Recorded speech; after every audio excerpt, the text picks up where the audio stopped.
All right, cool. Hello, everyone on the computer. I'm sure this Zoom meeting is going to be absolutely full. Yeah, I don't know. The boys are here. No one else is. I guess y'all might be watching this on YouTube. Anyways, once Will gets back, we're going to be talking about basically why Christians should read the Greco-Roman classics, why they should understand history, mythology, and philosophy from that time period. And it's a very fine line to walk. This is something I've been trying to reconcile for the past 3 weeks, a month. Basically, this idea, we are told in the New Testament that we shouldn't succumb to other philosophies, secular philosophies, to think about the Bible. We should read the Bible for what it is and understand it based on our understanding of the Bible alone, which is, of course, it's in the New Testament. We're going to take that for what it is. But I think that there are good things that can come out of studying these things and understanding them, understanding their effects on the writers of the New Testament, because they all read these things and knew these things, were intimately familiar with them, especially people like Paul. And so I think we can get a lot from that. And so, yeah, I'm encouraging the people here to please ask questions if you don't understand anything, because I have been reading this stuff since I was in 3rd grade. It is so steeped in my mind that I don't know how much is just latent knowledge that other people don't necessarily have. So if you do have any questions, please ask. That'll make this more conversational, keep you more engaged, which is what we want.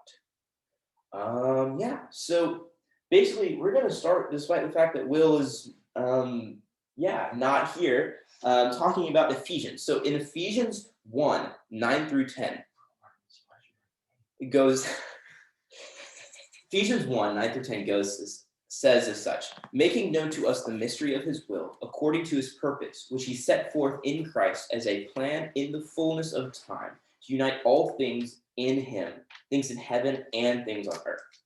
So what we're going to do is we're going to narrow in on this idea of in the fullness of time. This idea that Christ came at the precise moment in history when he should have, the perfect moment for him to come into this world to minister to Jews and Gentiles, and to encourage the spread of the church afterwards. What was the verse you gave? Ephesians 1, 9 through 10. What is Ephesians after? Galatians. So, starting Corinthians and go. And so this idea that he came at the perfect time, if we want to understand why the perfect time was the perfect time, we should look prior to it, look at the history leading up to it in order to understand why that is. Interestingly enough, if you look in the Old Testament, it tells us exactly why. You look at Daniel 2 and the dream that was given to King Nebuchadnezzar, henceforth referred to as King Chad, that Daniel interprets. There is a statue, and the statue is made of different types of metals. The head is made of gold, and the shoulders are made of silver. The chest and thighs are made of bronze. The calves are made of iron, and the feet are made of iron and clay. So this is interpreted by Daniel to be different kingdoms that will come after King Chad. So the first one, the head of gold, is that of Babylon. And I'm going to do a lot of storyboarding up on the board just because it's going to be easier for y'all to understand, and it's flipped in the Zoom. The image is flipped. Okay, hopefully. So, yes. It is basically, so it starts with, I'll start here with Daniel 2, which talks about Babylon. Wow. So, and this guy, King Nebuchadnezzar. Shut up. Oh my gosh. So, cool. Yes, Nebuchadnezzar the second. So, Babylonian conquest, what it did is it caused the Israelites to split up in what is called the diaspora. So it took the Israelites out of Israel and spread them all over the Near East, spreading them to the far corners of the world. So this leads into things that will come later. Now, getting back to the dream. So the shoulders that are made of silver. This is referring to the empire that conquered Babylon, the empire of Persia. So Persia came in from the east, swept through, took out the Babylonians and everything in its wake, and did a lot of just. One of the big things that they did is they built a lot of bureaucracy and infrastructure. They divided the empire up into satrapies and had governors of each one, and just really boiled it down heavily and had a really good system of governance. Yes. What's a satrapy? Satrapy. It is basically call it almost like a state. Okay. Like it's a small governance basically. Okay. Wouldn't a fair description be more like a principality? Like this is not, Yes, principality is a better one. Yes. not totally independent, but self-governed. Yeah, sort of. Yeah, self-governing-ish. Actually, yeah, that's definitely principality is much better. So this Persia is led by this guy named Cyrus. Cyrus was the king of Persia, and he was super, super cool. He actually allowed the Jews to all return back to their homeland. He said, yeah, you can go back. He allowed them to rebuild the temple, all of this stuff, very good things. He's actually, in a lot by Jews at the time, he was called Messiah. He was literally given the moniker of Messiah, which is very, very interesting comparing that to what we see in Christ later on, but that is a whole separate issue that we are not going to get into, unfortunately. So the next kingdom that was talked about in the dream is the Greeks, led by Alexander the Great. Technically the Macedonians, but we're calling them Greeks because that's just convention at this point. So Alexander came in from, technically Philip II came in from Macedon, swept through Greece, took them over, and then Alexander really realized his father's vision and just swept through the entire, he made his way all the way over to India and down to Egypt. Absolutely incredible stuff. But big thing that Alexander did is he brought Greek culture and Greek ideals and Greek philosophy and Greek language to the entire Mediterranean, basically. And this is called, by historians, it's called the process of Hellenization. It was helped out by a lot of the Persian infrastructure that had been implemented before. Alexander wasn't much of a governor, he was much more of a conqueror. And so when he came through, he kind of just was like, I guess I'll use this Persian infrastructure because it's helpful and it's nice. And yeah, as soon as he died, it all broke up. But that's not important right now. So another thing that this kind of, so taking a step back from the dream for a second, the diaspora, because of the destruction of the temple, the destruction and looting of the temple and the diaspora, the Jews were not able to worship at the temple in the traditional way. So what had to happen instead was the institution of things that will be familiar to Christians who've read the New Testament, synagogues. So synagogues were used as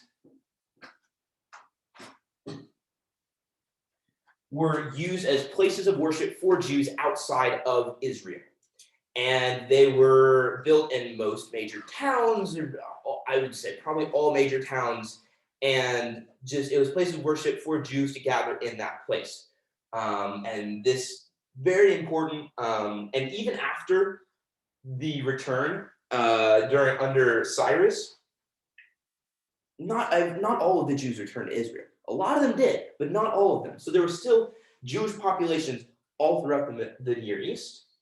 And so these synagogues were still functional. And Hellenization also helped with this because common language that was instituted. Greek became the common language of not only intellectuals, but the majority of people, and would remain so until Latin became the predominant one during the Roman Empire, not even during the Republic. The Republic still used a lot of Greek. So, where are we? Yes. The next empire that we'll be talking about after Alexander comes through and Hellenizes everything is going to be the Roman Empire. If you're not familiar, Rome started in Rome, Italy, and came through and just obliterated the remainder of Alexander's empire that had fractured into separate, disparate kingdoms.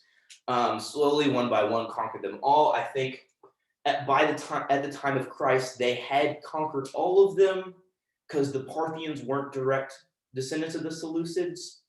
I don't think. Yeah, the Parthians took over the Seleucid Empire. Okay. Yeah. So, yeah. I didn't remember how far Rome technically went out to. But But I didn't take Mesopotamia for like a month though. nice. Yeah, sounds about right. Okay, so Rome also, like the Persians, big on governance and infrastructure. Roman roads are absolutely incredible. If you go to Italy today, you will see Roman roads. You will walk on Roman roads. The saying that goes, all roads lead to Rome, because the Roman military used their soldiers to build these roads that are absolutely incredible feats of engineering for the time.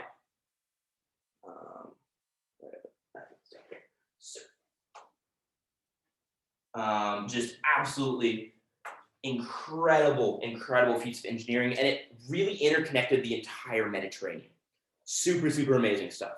And they also, Romans took a lot of influence from Greek culture, Greek ideas, Greek philosophers. I mean, you read any of the Roman philosophers and they're just talking about the Greek philosophers, but adding a little bit of, oh yeah, and you should probably talk about, the state every once in a while. But other than that, it's just Greek philosophy.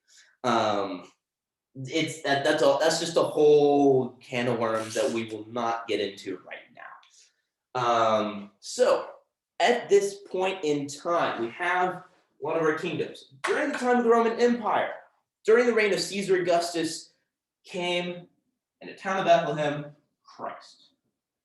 So he's not really an empire, but semantics. I'm putting him on the line. So Christ came, and then after Christ's death came the spread of the church. So Rome is much more important than it would seem. Prior to the reign of Augustus, Rome had been in civil war for a century or so, between serious civil conflict for at least a century. Just social war, Catilinarian conspiracy, all of this stuff. First and second triumvirates, just ridiculous. So much infighting and civil war. Then comes Caesar Augustus. So Augustus was the first true emperor of Rome. Some say Julius Caesar was, not really. Augustus was the first true emperor. He called himself Princeps, which is first man. And it was supposed to be first among many, but he was the emperor. So Augustus sees the dissolution of the Roman nation almost.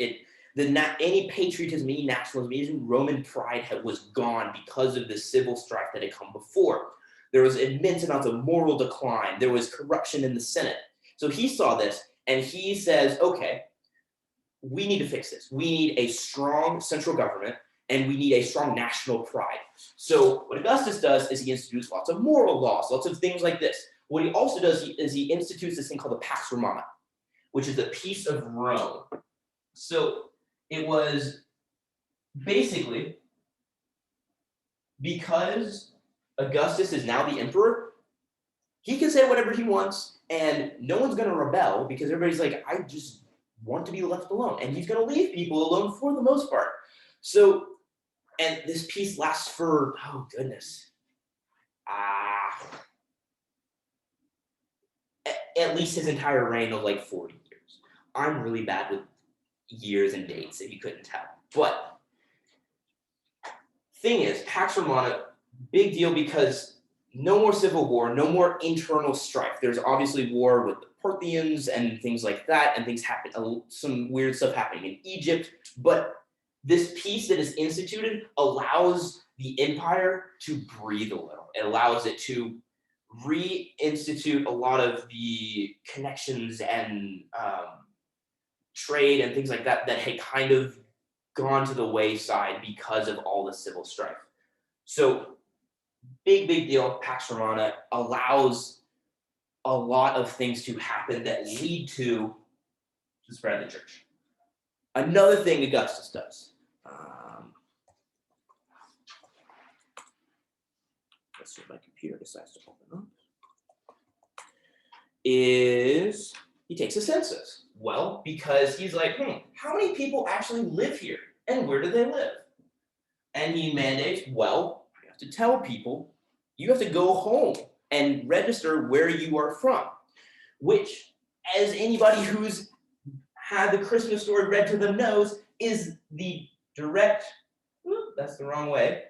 The census was a direct help to Christ being born in Bethlehem instead of in Nazareth. Because Joseph had to go back to Bethlehem instead of being in Nazareth, he was born in Bethlehem. Now, this is also important because Jesus being born in Bethlehem is important for prophecy, but him being from Nazareth was also important for his ministry. It was said among the Jews, what good can come from Nazareth? Nazareth was the worst of the worst of Judea. It was just middle of nowhere, hillbilly country, basically, what we would call it today. So the fact that Jesus was from Nazareth is a big deal for his entire ministry because it showed what just the prejudices and all of that type of stuff that were in there, but it ran directly counter to all of them, as Jesus did with most of the things that were like that. So, where are we? Cool. Yes, so there's something up here. Cyrus also, because of return and the new.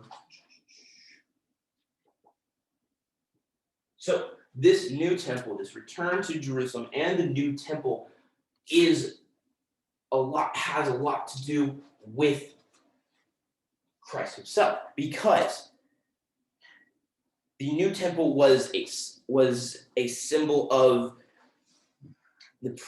pride of a symbol of Jewish religion, and therefore when Christ came, placed the new temple and became the new covenant. So this whole thing here directly involved with that. I don't have time to go into a sermon on it, unfortunately. You're just gonna have to bear with me on that one. And yeah, so it's, if you see all of this points directly to the church spread. All of this helps with the church spread and the coming of Christ. The peace of Rome, the Roman roads, all of this stuff directly helps with the church being able to spread after the coming of Christ. Because without the synagogues, where do the Christians go when they first show up to a town? They always go to the synagogues. Always. That's where they start. They go to the synagogues first, and then they go to the marketplace. First to the Jews, and then to the Gentiles. Always to the synagogues first, and because of the diaspora, synagogues existed. Because of the roads, they were able to get there quickly. They were able to send messages, send letters, write the entire New Testament. Because of the census, they were able to, that was enabled, the prophecies to be revealed in Christ. And this all started back in Daniel with King Nebuchadnezzar and the dream that was revealed to him. It all works together to point directly to the spread of the church. And if you look up here, there's a lot of just proto-Christians and stuff that we can get into, that we will get into later, talking about Plato and Aristotle and Virgil and all that stuff that also plays into this. Because Plato, who we will talk about at the end, was the teacher of Aristotle, who was the teacher of Alexander the Great. And it was because of that that the Hellenization existed, which was the reason for the common language that allowed the church spread to happen so easily. It all works together in accordance to God's plan, and in the fullness of time, Christ came. And don't understand Greco-Roman history, you don't see this. You don't understand the full context of what Paul is saying in Ephesians if you don't understand this. That is why it is so important to know these things. Wait, so it was Socrates, Plato, Aristotle, Alexander the Great, Yes, and then it went to Jesus eventually. exactly. Yes. Right. Yeah, you can. I have proto-Christians up here, but it's we'll get into it later. Anyways, very cool stuff. This is just absolutely amazing stuff. Absolutely amazing, and just the planning and God's designs. Absolutely incredible. That concludes the history portion of the lecture. We're now going to get into the more mythology and literature portion. So C.S. Lewis was one of the best lay Christian philosophers of ever. I mean, his works have influenced so many people. A quote he has about Christianity is, he says, "Here and here only in all time, the myth must have become fact."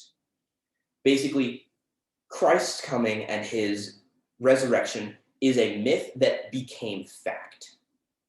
And that's how it's, in essence, Christianity is a mythology. It has its own story, it has its own progression, it has its godlike deity who is truly God, the Savior who is God and man, that you see so many times. If you see any, especially Greco-Roman mythology, demigods, very prevalent throughout all of Greek mythology. Christ was the perfect demigod in that he was fully God and fully man instead of being half God and half man.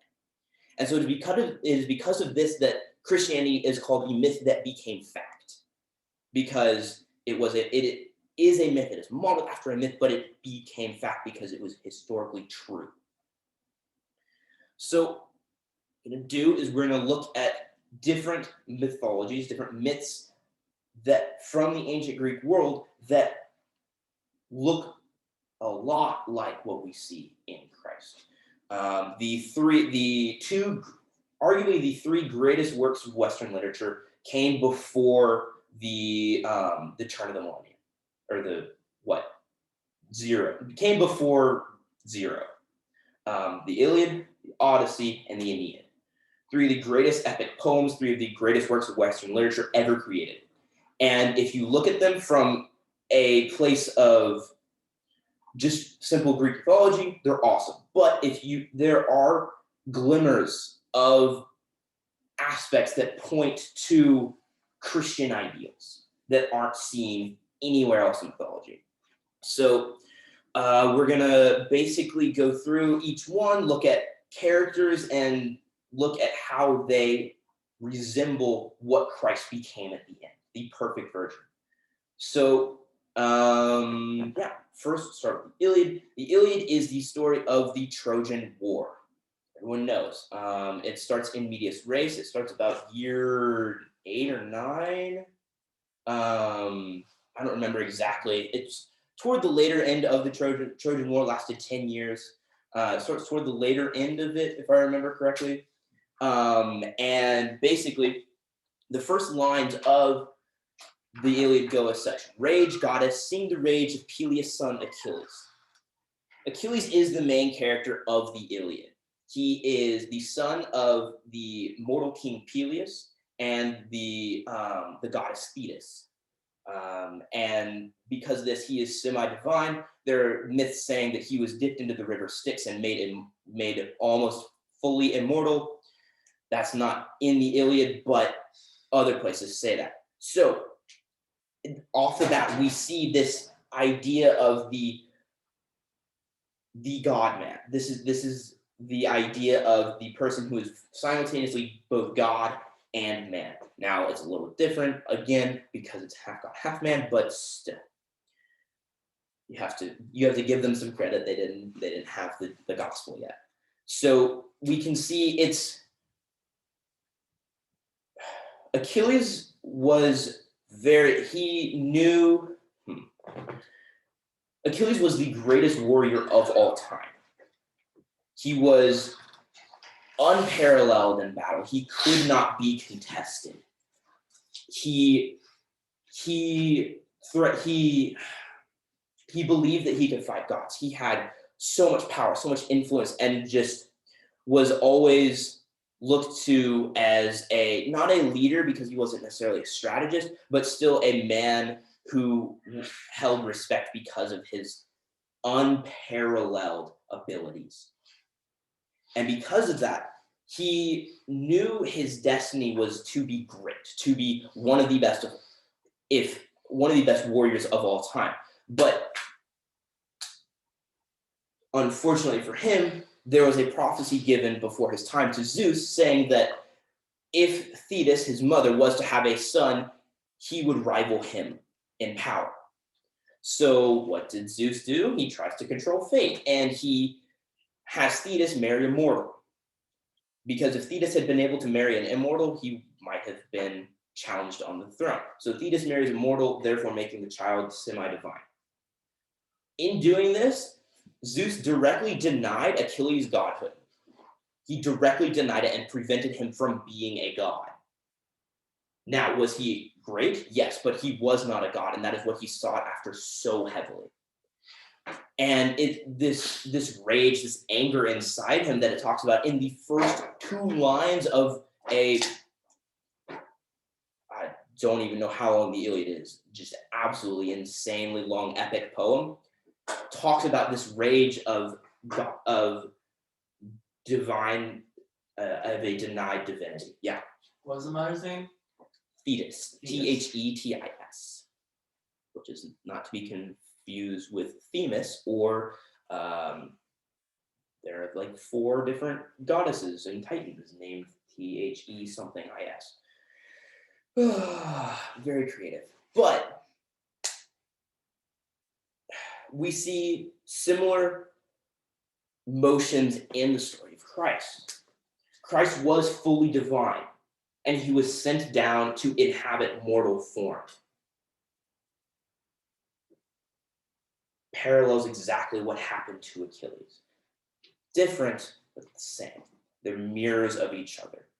And it is this, now Christ's reaction to the divine divinity, denied divinity, very different from Achilles, but it's still a denied divinity.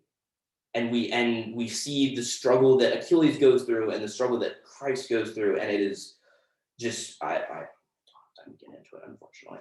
And it is just absolutely amazing, the parallels that are seen. Another one. So toward the end, at the very end of the Iliad, not the final scene, but one of the final scenes is the duel between Achilles and Hector. Hector was the champion of the Trojans. He was one of the sons of the king, one of the 50 sons of the Trojan king. He was a great warrior, we are shown a scene prior to the duel of him being a great husband and a great father, caring for his wife and his son, and just this battle he has to undergo himself to whether he should go out and fight or stay and protect his family. The stuff that Homer does is incredible. But he is forced to go and fight Achilles, who he knows will kill him. Achilles is the champion of the Greeks, and basically the duel is set to decide who wins. Does Achilles win? Do the Greeks win? Or do the Trojans win? and it is set in just in a way so that they can prevent the rest of the war from happening. It doesn't work, but that's because of Achilles' actions. And what's interesting is we see that Achilles, who's very strong-willed and just furiously angry and just not a very likable protagonist. He is not a likable person in this. He is very arrogant and whiny and very just like there's a whole drama between Chryseis and Briseis and with Agamemnon, the king of the Greeks, and all this stuff. Like, he's not a likable character. And then we see Hector, who is very like noble and honorable, and he's very likable, but he is the one who is the enemy, right? But he's not. It's Homer works this way in that it's not a very black and white. It's not a protagonist good, antagonist bad. He mixes all these things and these emotions, and he uses it to pit this battle against two ideals and two sides who we know who we should root for, but we don't want to.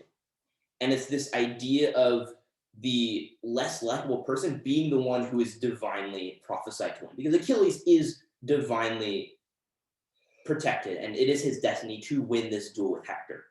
And we know it. We have the view from the gods' perspective of Achilles is going to win. Everybody knows it, but Hector even knows it. But we want Hector to win almost. And we see a similar thing in Samuel. Between this David versus Jonathan. David is brash and not nearly as likable, and you have Jonathan, who is a much more subtle character, who is much softer. He's much more likable as a person, but he is not the one who is given the divine right to rule. It is David who is given the divine right to rule. And so we see this slight apposition of these two different characters who mirror each other across continents. And it's very interesting how Homer uses that in the same way that's used in the same. Just very, very cool stuff. And so, yeah, that's another point. And then finally, it's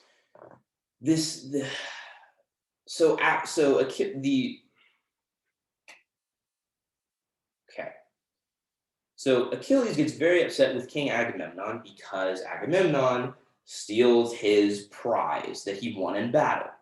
The prize was a woman, but ignore that for a second. So he gets very mad. He leaves the battlefield. He leaves battle. The greatest warrior ever to live leaves the field of battle to go and sit in a tent on the sideline and just not do anything. That's what I talked about him being like really, really whiny. So during this time, he has this Achilles isn't a thinker. He's not some Odysseus or Nestor or someone who's a good tactician. He's a meathead. He really is a meathead. But he has this epiphany almost while he's sitting on the sidelines. He's thinking about like, what is the meaning of life? What does it all mean? And he comes to this just idea. So Agamemnon sends a group of people to talk to Achilles about like, hey, we're sorry, I'll give you all this stuff, give you all this like wealth and title and stuff if you come back and fight. And Achilles says no. He says, no, I'm not going to. Why would I do that? What good is that glory that I win on the battlefield as opposed to human life? Everybody dies, right? So why not live our lives to the fullest and protect our lives as much as possible?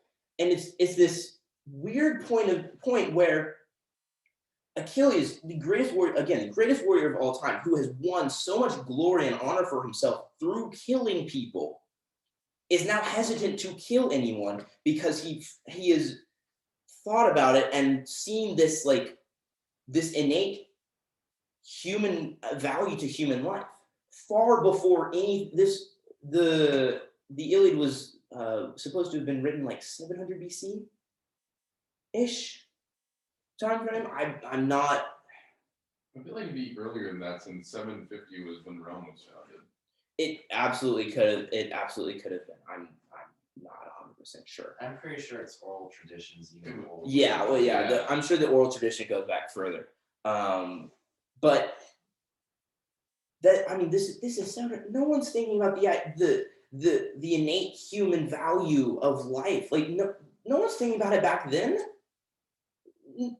That's a very Christian ideal and Judeo-Christian ideal to come about because of all of that. Like no one's thinking about that. Yet this is in the Iliad, coming from an absolute just inhuman murderer because of the number of people he had killed. It's such a weird moment of humanity. We recognize it as humanity, but it was so foreign to anyone at that time. It's so strange. And again, directly points to a lot of what we see in the New Testament, this innate value of human life as created by God and created in his image from a completely secular point of view. It is a just crazy thing that happens there. And again, what I will say, a lot of this stuff in the middle with the mythology stuff, I'm not doing it justice. I'm absolutely not doing it justice. There's so much there that can be poured into. I have a book right here talking about all of this stuff. And there are many more. It's just, I don't have time or the opportunity, but I'm trying to do my best. So that is where we're going to end the Iliad. Now we're going to move on to the Odyssey. So the Odyssey was not a direct sequel to the Iliad, but it follows the same sort of path. So while the Iliad was written in the middle of the Trojan War, the Odyssey was written in the middle of Odysseus' journey back. Odysseus is one of the Greek generals. He was known for being very crafty and a wily person, very smart tactician, very sneaky almost. So the exact opposite of Achilles. Exactly. And there's many moments where they're directly opposed in a lot of things. But so Odysseus makes some of the gods very, very upset when he is leaving the Trojan War after they have conquered Troy and razed the city, yada yada yada. And so he is cursed to spend 10 years sailing back from Troy to his home in Ithaca. So he's gone for 10 years for the war, and then he's gone for another 10 years afterwards, during which he has a bunch of trials. The Odyssey documents his journey as he returns home from Troy. And there's a lot in here. One thing, the main thing I'm going to really focus in on is his journey back to and the monsters that he encounters throughout his journey. And what's interesting is early Christians read the Odyssey, and they saw this as an analogy or an allegory for spiritual growth and things you have to conquer in your spiritual life as you go through it. So one of the first things that happens to Odysseus, he comes to this island, and the islanders are very calm, and they're very sweet, and they're very welcoming. They're like, "Hi, yes, come eat of this. We have this food here. Would you like some?" They give them lotus flowers to eat. And what they realize is that the lotus flowers make whoever eats it completely forgets about anything else. Completely forgets about their home, their past, their identity almost. And all they want to do is just sit around on the island and just hang out and just relax there. This is called the island of the lotus eaters. And this is seen as an allegory for just the sloth and complacency that we can get into in our spiritual life. It's something that we need to fight our way out of and just force ourselves and through some sort of emphasis to move forward in our spiritual growth and spiritual development.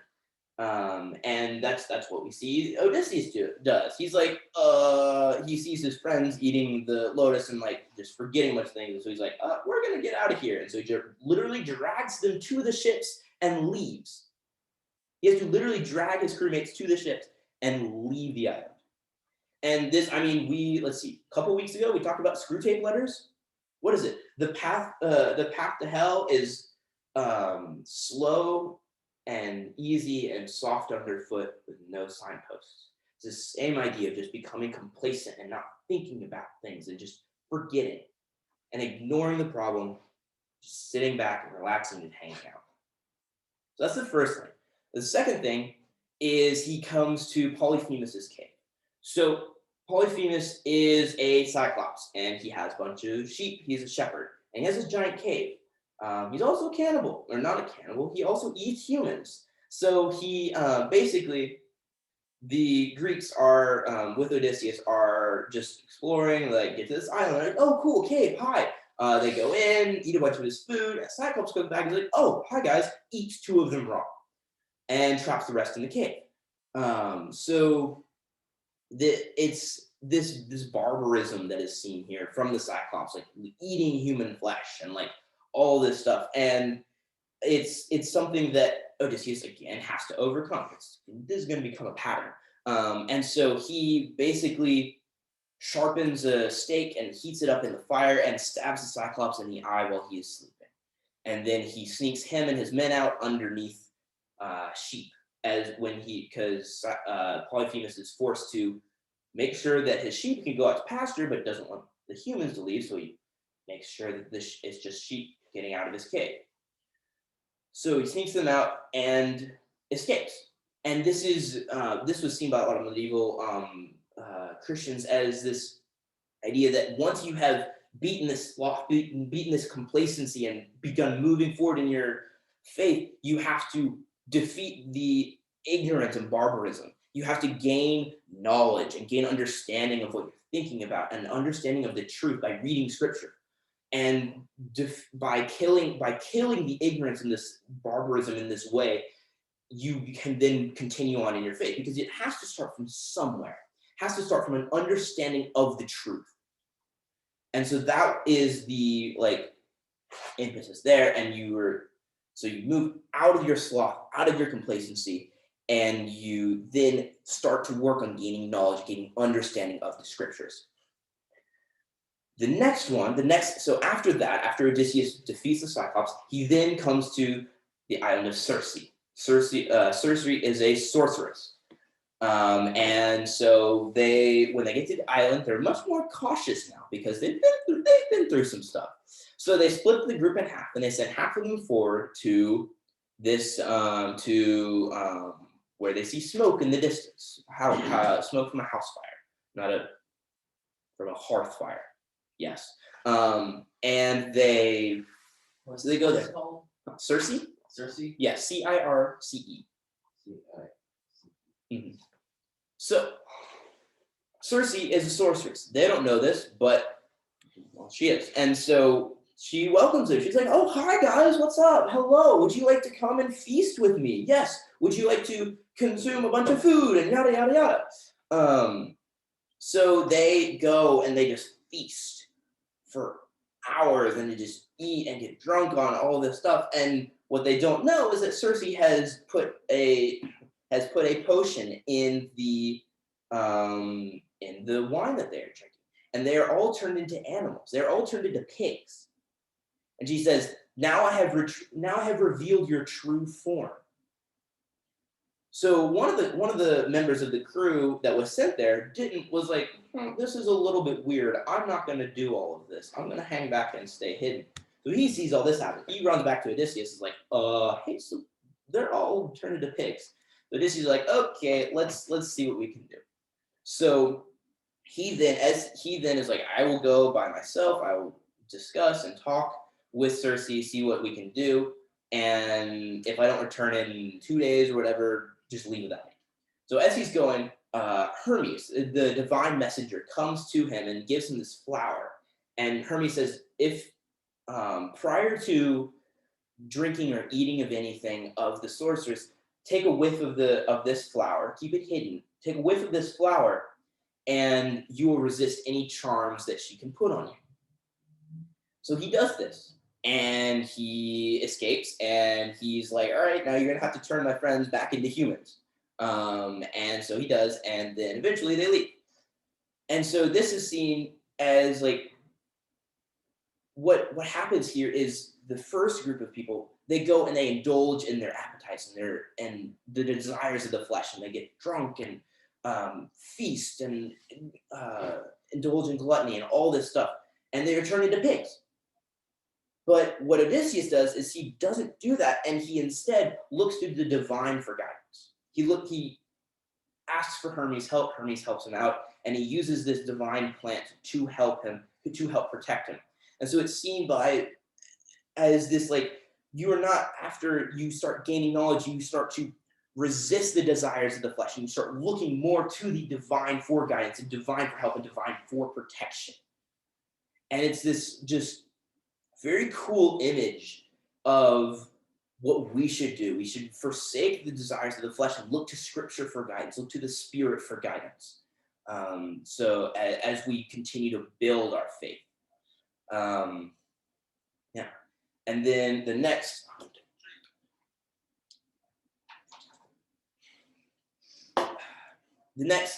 after leaving Circe's island, Odysseus then has to journey down into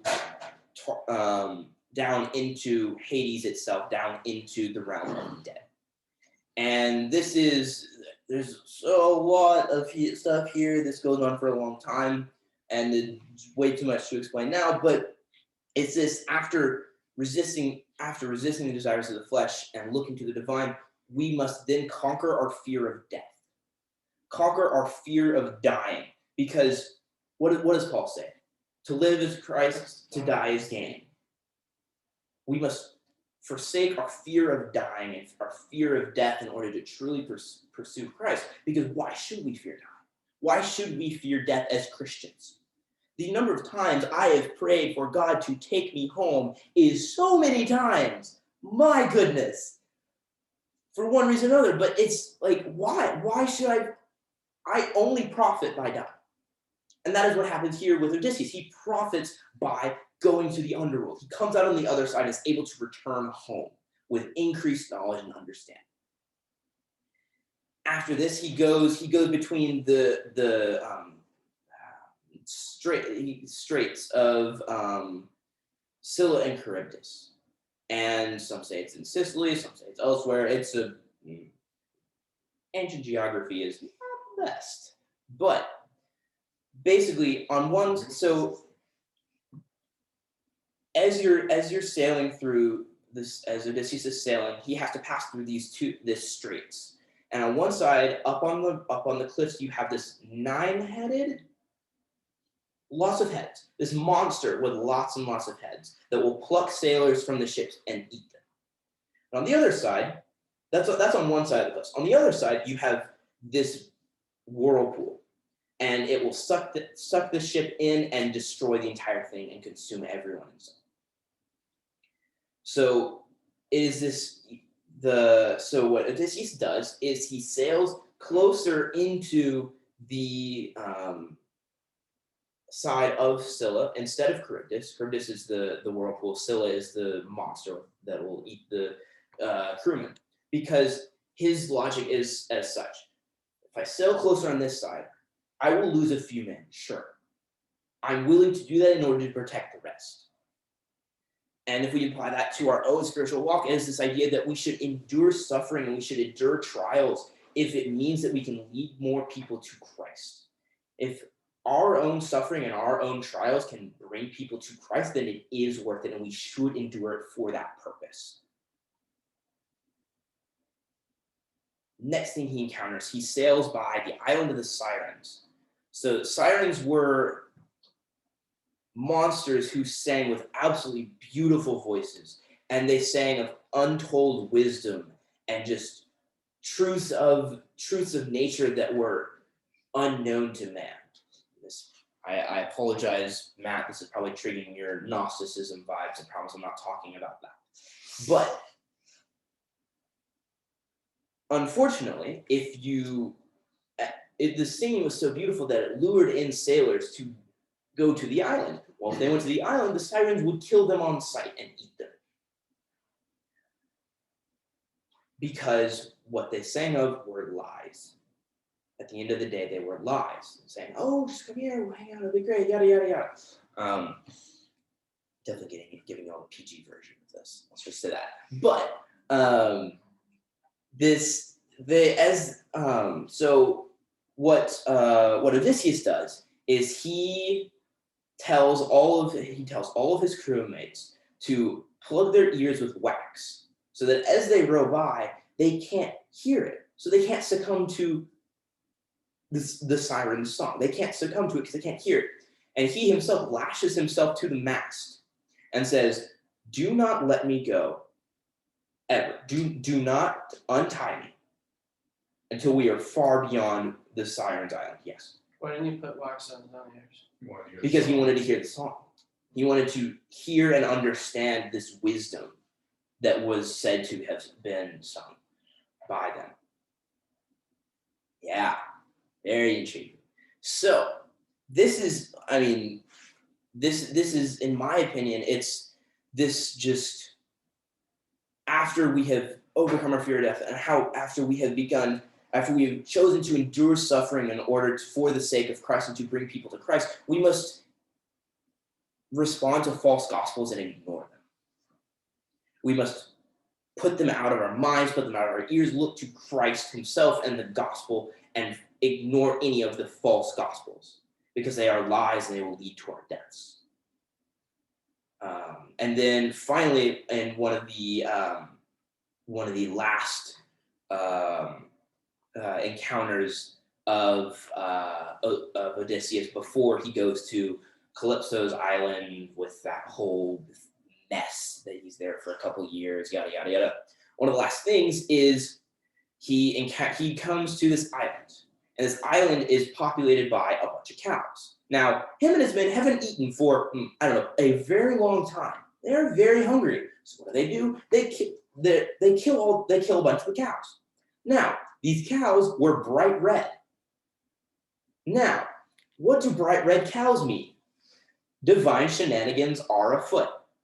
These cows were owned by the Titan Helios, who was the embodiment of the sun. He flew the sun chariot over the earth during the day, and he saw all. He because he was the sun, he saw everything on the earth and was all knowing.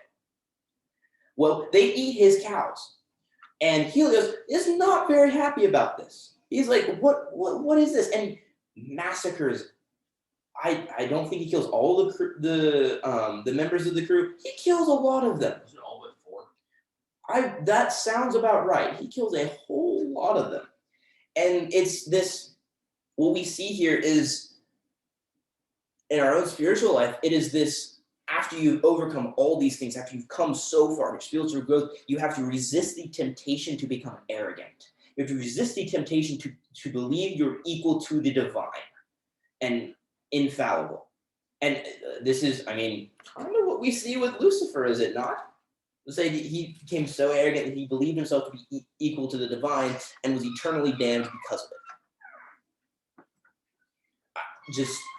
And again, this is a story from thousands of years, 1,000 years before Christ, shall we say? Absolutely insane. Another thing we see from the story of Odysseus is his return and the final judgment. So Odysseus has been gone from his home for 20 years. His baby son, when he left, is now a full-grown man. It is a God, that's an acid trip. Yeah. Do you remember the story? When Odysseus didn't want to go to war. He's like, I don't want to go. So when he is summoned to go fight, he has to because of a pact that was made back when Helen married Menelaus. His son was used, he acted crazy. He acted like he had gone absolutely insane. He was plowing this field and doing all these crazy rows. So Nestor, the one who came to summon Odysseus, he takes his infant son and puts him in front of the plow to prove that Odysseus is truly not crazy. And sniff him out and say, yeah, I know you're not crazy. I know you're faking. Here, I'll put your son in front of the oxen that you're trying to plow with. And if you don't run over him, then you're not crazy. Of course, he doesn't run over him. But that happens at the beginning of the Trojan War. And then after that, we see in the Odyssey, we see his son Telemachus going around trying to find him. He's a full-fledged adult now. It's 20 years is a long time to be gone. That's such an acid trip. Crazy. Absolutely crazy. So, well, Odysseus is a king. He's the king of Ithaca. It's an island. It's a very nice island in Greece. And so, because he is gone, his wife, the queen, now has many suitors who want to marry her so that they can become the new king of Ithaca.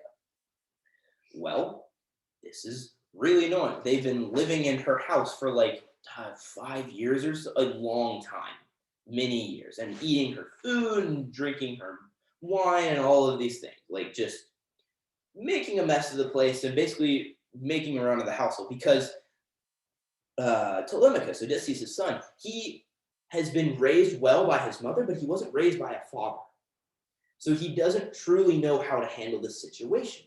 And his mother is his mother. It's difficult for, during this time and during this culture, it's difficult for a woman to be like, yeah, you have to leave. Because by right, Odysseus is assumed dead, and she should be marrying one of the suitors. So, when Odysseus returns, he returns in disguise, and he returns unbeknownst to anyone except for his son Telemachus and I think one of the servants. Not 100% sure. How do you spell Telemachus? Telemachus.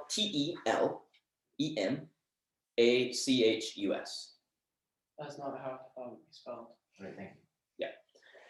So when he comes back, he returns disguised as a beggar and all this stuff. He enters the hall where all the suitors are, and it's like, it's just a whole, like, he's sneaking around, being like trying to be nonchalant, all this stuff.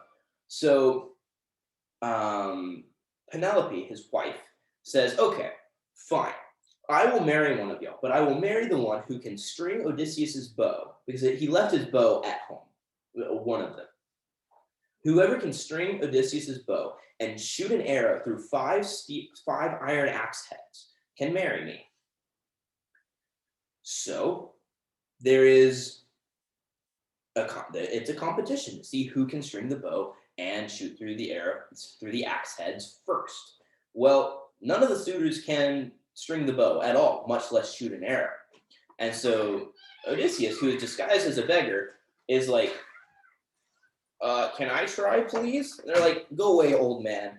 But Telemachus is like, and insists, like, no, he deserves a shot. And so what does he do? It's his bow. He can string it, of course. So he strings the bow, shoots the arrow through all the axe heads, and then proceeds to, with his son, murder all 50 of the suitors. It is this act of quasi-divine judgment being administered to the suitors who have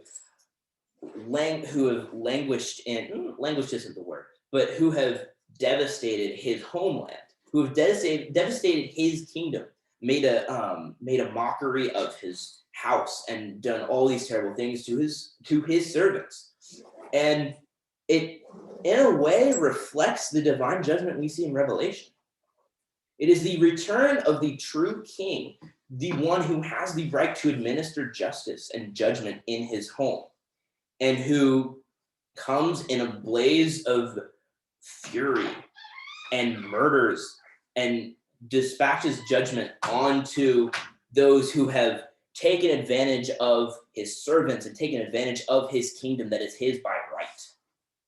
It is this just incredible picture of just that looks directly at Revelation. It is absolutely stunning.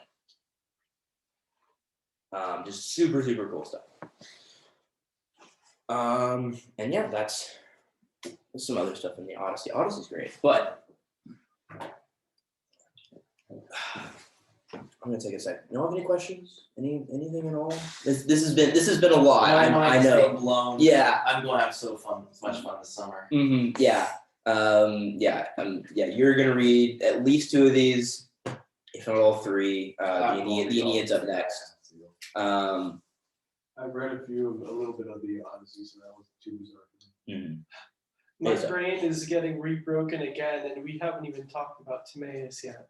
No, yeah, we will get to Plato, and all of your minds will be shattered. This dude, let's just say that early Christians said that Plato was a Christian. And they said Plato will be in heaven. I don't know if he will or not. I would absolutely not be surprised if he was in heaven. Oh my goodness. They called me Plato because of my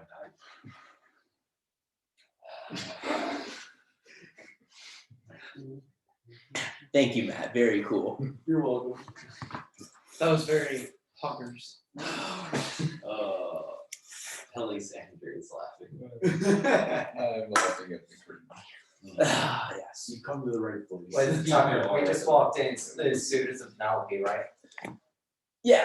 We just finished the Odyssey. Yes. I have a bunch of notes here if you want to look at these. And this is all being recorded, so you can watch the video later. But yeah, I'm sorry. I'm gonna take a second to just rest the throat because I've been speaking for I don't know how long. Do you But want to pause the recording? would that be a good idea? Mm, I don't know if you can pause it. You can you? I don't know. You can pause. Cool. We're back. Hi. It has totally not been like 40 minutes since we left. It's all good. Yeah, where were we? Aeneid. Yes. So now that we have done the Iliad, the Odyssey, we are now doing the Aeneid. Aeneid. We're going to talk about a man named Aeneas. Aeneas. Oh, anticipating questions now. How do you spell that again? Aeneas. No, the Aeneid. Aeneid. No relation. Yeah. Of course not. No relation whatsoever. Where's Luca? I was just about to ask her to read your live stream. Huh? There he In here. is. How are you supposed to Oh, you have an apple. Chemists be like. Anyways, so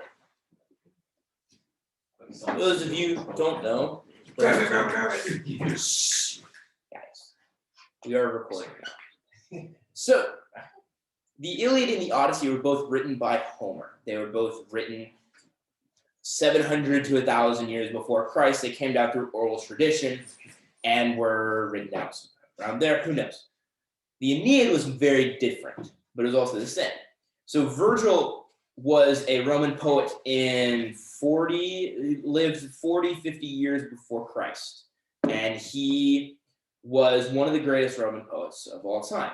He was charged by Emperor Augustus, this guy, Emperor Augustus, he was charged with writing a Roman epic to rival that of the Greek epics.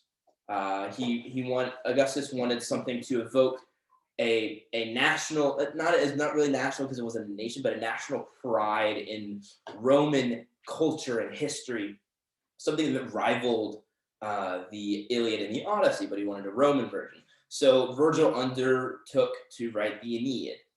And in doing so, he copied a lot of what the Iliad and the Odyssey did, but he changed it a little bit. So the Aeneid is the story of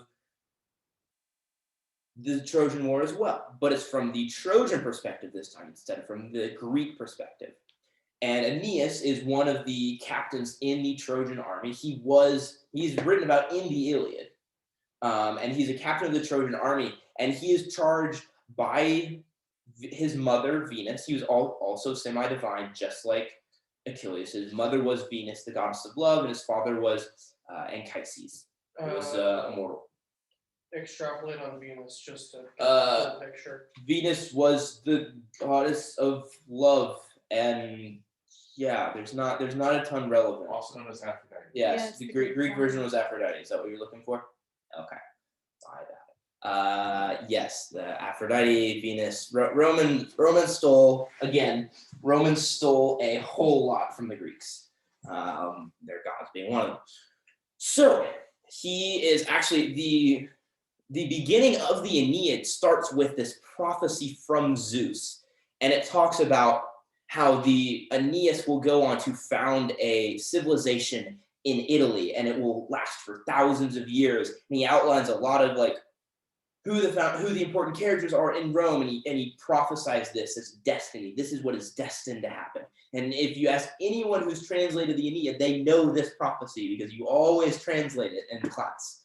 It is long. It is a little bit weird, but it's classic. It's a classic Latin translation. And so, yes, What was the prophecy? is a prophecy from Zeus or Jupiter. The prophecy from Jupiter. I'm going to mix up my Roman names. Prophecy from Jupiter about the Roman people, how Aeneas will go on to found the Roman people, and their civilization, their empire will encompass the entire Mediterranean, and it will last for hundreds of years. Okay, Yes. legit question. Where in the bloody hell do Romulus and Remus fit into? Go there, probably. I don't really talk about Romulus and Remus. I stick to mostly Aeneid stuff and not Okay, like it's Aeneas's like great yeah. grandson, so Okay. also So from his daughter, who from his Yes. great granddaughter who gets it on with Mars. yes, she was a Vestal Virgin actually, and she has Okay. 2 children with Mars. She killed because the She dies at some point. The Yeah. babies get Moses. And yes, the babies But get she sent won't down the yet. river. And then Which Wolf, it was also- Yeah, they do be It's sucking believed on that the little stuff. she-wolf actually might have been another way of saying Lady of the Night, next. because Oh, that's word? actually how that's what they were called, lupas back then. Mhm. So- Are the 2 children named after the moons of Mars today? No. So those 2 children of Mars that we're talking about, Romulus and Remus. Mhm. Romulus is the founder of Rome, and Remus, his brother, is killed by Romulus when Remus jumps over the walls of Rome that were like a foot tall. Yes, allegedly, alleged fratricide. That's one of my um, favorite stories. Then why do we name the moons of Mars something stupid? Because those are Mars's actual children with the goddess Venus. Who was married to Phobos and Deimos. They are anger and bloodlust, or something to that effect. They're very angry And minor their third gods. son, Cupid. All I'm Yes. hearing is that Earth is third wheeling each moon. A little bit, yeah. Just a little bit.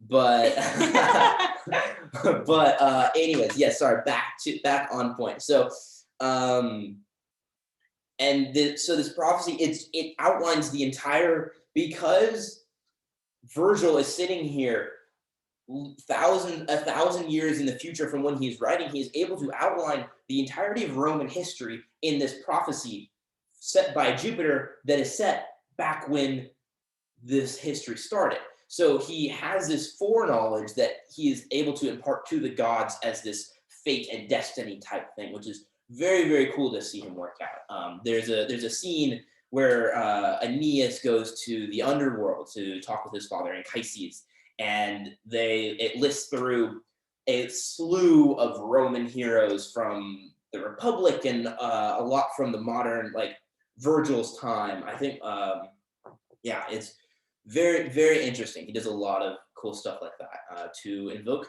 patriotism and pride for being a Roman.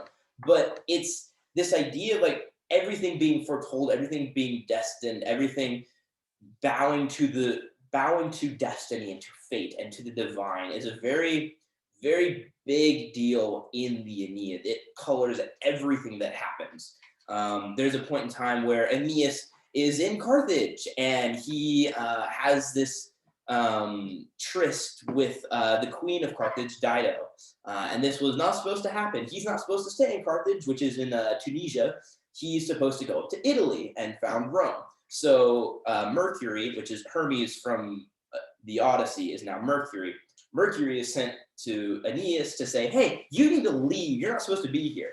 So he leaves, breaks Dido's heart.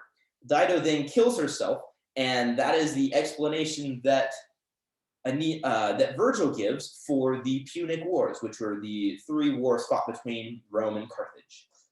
There's a whole lot going on there as well with like influences of the gods, because Juno, Jupiter's wife, is a big fan of Carthage and doesn't like Rome because she knows that Rome is going to destroy Carthage, and all this stuff. It's all like very intertwined. But this idea. It's a very it's all very lined out. It's very like fate is in control, and even the divine have to submit to fate a lot of the time. So it's very like there's an overarching plan that is unchanging and unavoidable. Yes. Tell me to shut up if this is going to derail you. Okay.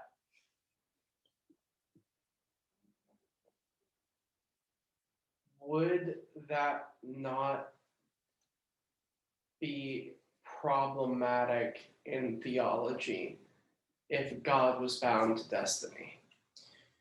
Well, it's a little bit different because the gods in Roman mythology are not like God. They are very fallible. Mm-hmm. So imagine if they have the same issues, the same emotions, the same the same problems that humans have. It's just that they are a lot of times emphasized because they are on a divine scale.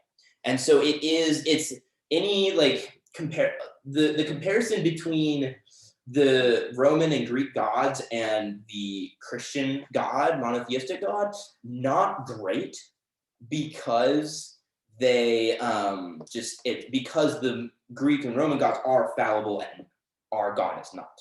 So that is it's a very like it's not a good example. So no. And that's why the Romans there combined all their gods together to kind of combat this rising monotheism and so on. Yes. Yeah. So something else? That's a conversation for later. That right there, that's a conversation for later. No, if you say henotheism, I will slap you. What's that?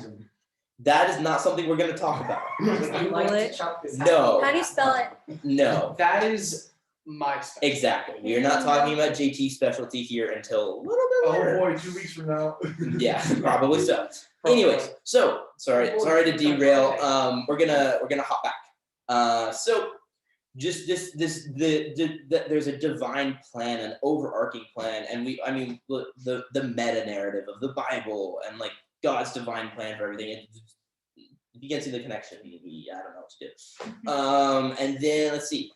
Another thing that's interesting about the Aeneid, it's different than the Iliad and the Odyssey, because the Iliad and the Odyssey, the gods help the mortals who are strongest. They help Achilles because he is strong and has proven his strength. They help Ajax because he has proven his strength. Was it Ajax or Diomedes that literally challenges a god on the field of battle? Ajax, I believe it was Ajax as well. Greater Ajax. I'm almost certain of that. And he challenges a god on the field of battle. And that is why some of the gods are with him. The Aeneid is a little bit different because in this one, the gods help those who are the weakest. They help Aeneas in his time of weakness. They help Aeneas because he isn't perfect. He isn't the greatest. If they helped the greatest, they would have helped Hector, and Hector would have won. It's different, and because of that, it's very different from the Iliad and the Odyssey, because they help those who are destined, but who are called, but who are not strong. We see Venus helping hide Aeneas as he's escaping from Troy. We see Mercury coming to Aeneas in Carthage so that he can leave and go toward destiny. We see the Cumaean Sibyl, who helps. She's not a god, but she helps Aeneas find the golden branch so he can go to the underworld. All this stuff. It's helping the weak who are destined instead of the strong. And that is, God doesn't God doesn't call the qualified, he qualifies the called. Something we've been saying recently in deep dive and stuff like that. Just another very interesting similarity between the two to see just like very curious. And again, this is written 50 years or so before Christ. And then, yes, Who did you say like wanted Virgil to write this? Augustus. Okay. Wanted Virgil to write this, yes. Yes. As it's a propaganda piece, but it's so much more than a propaganda piece because, oh my goodness, is it amazing. And calling it propaganda really diminishes its value. Also, Virgil wrote it and kind of wrote the underlines to make fun of Augustus because he didn't like him being forced to write propaganda. Mhm. So Really? there's actually a number of like poets, authors at that time who, after Augustus took the throne, in their works would make fun. Like when I went back before we talked about Ovid, he in his story of Daphne and Apollo essentially made fun of Augustus, saying like he was chasing after the rule of Rome so bad. Like Yeah. Yeah. Okay, funny parallel to scripture. Funny parallel to scripture. This is the same style of writing as Jonah. Really? Think about it. Hmm. Think about it. Jonah is satire. This is a satire that has been ordered by Augustus about Augustus and the Roman Empire. he's Yeah. right. Yeah. Yeah, that makes a lot of yeah. Dang. All right. Mhm. Very cool. I hadn't thought of that one. We'll talk about him later. And it's ironic because Augustus actually loved it. Yeah. So making fun of it. Yeah, I know. Augustus loved the piece. Virgil actually didn't want it published because he didn't consider it finished. But then he died, and so they published it anyways. Because they're like, this is really great, and it is. It's amazing. Some of the best Latin you'll read outside of Cicero. The allegories And were Caesar. just as And much and as- of course Caesar, because Caesar's amazing. Yes. Anyways, back to the Aeneid. We're almost done here, guys, and then we're done with mythology. Sorry. A little bit.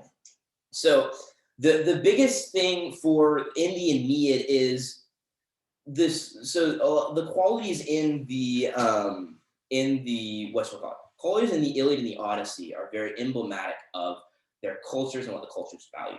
So in the Iliad, you see this very strong, and the main quality is very strong and warlike and great prowess in battle. In the Odyssey, obviously, you see Odysseus, who's very conniving and sneaky and tactful and intelligent. In the Aeneid, you have this, the Latin is pietas.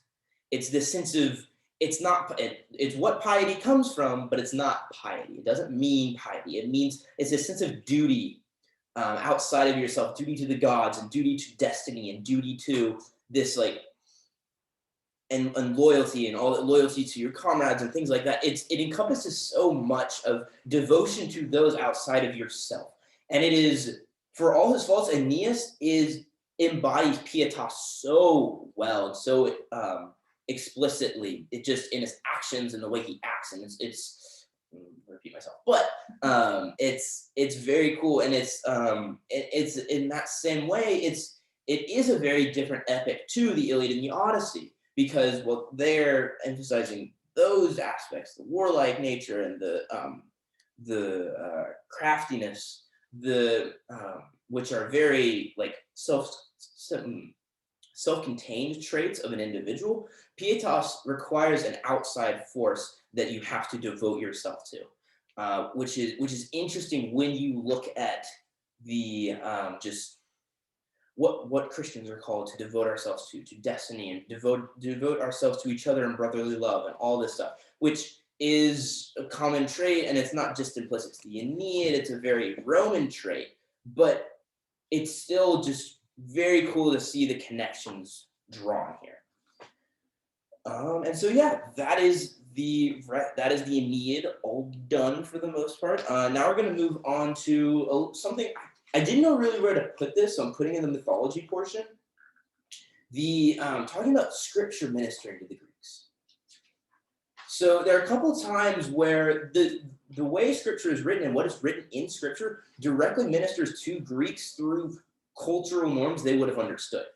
If we go to Acts, let's see, let me pull my Bible. Acts 17, 22 through 34, for those who want to turn there or write it down in the notes. Acts 17. 17, 22 through 34. I don't know if I'll read the whole thing, but I'll read the first couple verses. Acts 17, what? 22 through 34.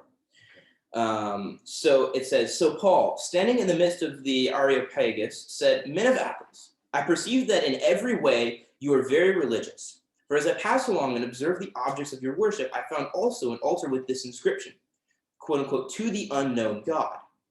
What therefore you worship is unknown. This I proclaim to you. The God who made the world and everything in it, being Lord of heaven and earth, does not live in temples made by man, nor is he served by human hands, as though he needed anything, since he himself gives to all mankind life and breath and everything. And he made from one man every nation of mankind to live on all the face of the earth, having determined allotted periods and the boundaries of their dwelling place, that they should seek God and perhaps feel their way toward him and find him. Yet he is actually not far from each one of us, for in him we live and move and have our being. As even some of your own poets have said, for we are indeed his offspring. Being then God's offspring, we ought not to think that the divine being is like gold or silver or stone, an image formed by the art and imagination of man. The times of ignorance God overlooked, but now he commands all people everywhere to repent, because he has fixed a day on which he will judge the world in righteousness by a man whom he has appointed, and this he has given assurance to all by raising him. This is basically, so the Areopagus is the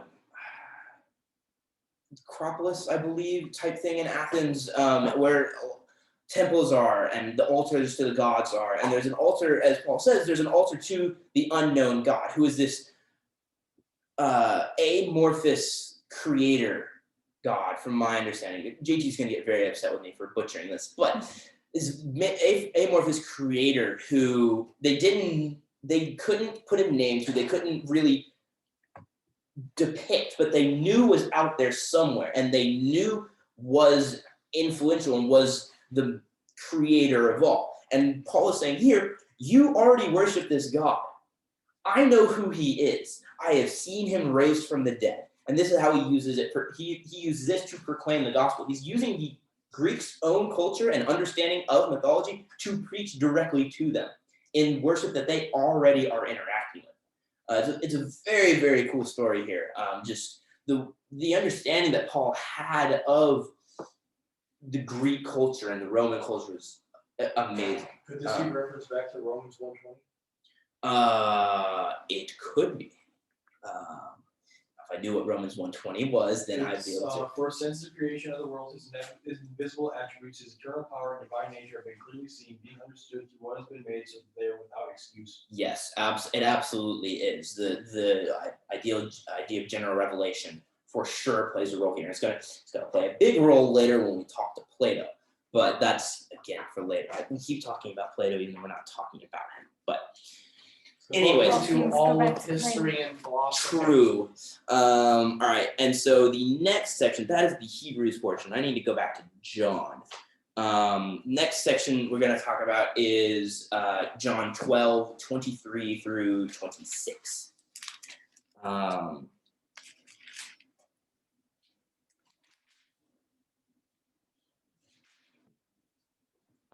And so it's technically 20 through 26. So basically, some Greeks come to Philip and Andrew, and they want to talk to Jesus. It says specifically here that they're Greeks. And then Andrew and Philip go to Jesus and say, hey, these people want to talk to you. And verse 23 says, and Jesus answered them, the hour has come for the Son of Man to be glorified.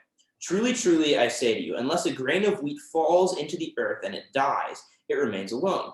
But if it dies, it bears much fruit. Whoever loves his life loses it, and whoever hates his life in this world will keep it for eternal life. If anyone serves me, he must follow me, and where I am, there will my servant be also. If anyone serves me, the Father will honor him. So this kind of a weird story where it sounds like he kind of just blows off these Greeks who came to talk to him. Like, he doesn't go and like say, oh, what do you want to know? Yada, yada, yada. He kind of just gives this weird parable about wheat falling into the earth. Well, there's this, so outside, near the city of Athens, there's a city called Eleusis. It is a very deeply religious city, especially around the cult of Demeter. And there's a specific ritual called the Eleusinian Mysteries. We don't really know what they are, but it is believed that there was something to do with a grain of wheat, grain of wheat being dropped, or something to that effect, and something to do with fertility. There is belief by a lot of scholars that this is referring directly to the Eleusinian Mysteries, because Jesus would know these things because he's divine and knows all things. And if he knew that these Greeks were initiates into the Eleusinian Mysteries, this would be a way for him to converse with them and be like, hey, this is what I'm fulfilling. This is what is happening. And I think that's a very good explanation, because the other explanations are just like, yeah, Jesus just pontificated, said, follow me, and that's it. And it's like, I don't know, I feel like, at least me personally, it makes a lot of sense that this would be something Jesus would do, is he would specifically speak to them from their personal experience, be like, hey, I know what you know, I know what you're initiated in, this, and just go from there. Very, very cool stuff. Laura doesn't like my answer, but she's fine. So yeah, that's just another way that the Greek traditions and the Greek religion was used to minister the gospel to them. Just very, very cool stuff all around. What would this cult have been called? Or what was it called? The cult of the Eleusinian Mysteries, ELEU. ELEU SIN SIN IAN. This is pardon my, the cult of the Eleusinian Mysteries is a subset of another bracket of research into religious traditions called the mystery religions. If you want to dig into more of a contemplative understanding of kind of the culture around the Eleusinian Mysteries, what your best bet is going to be is to get a general sense of mystery religions as a whole. From this time period. Mystery religions were a big deal. You've got the cult of cult of Bacchus, all these things.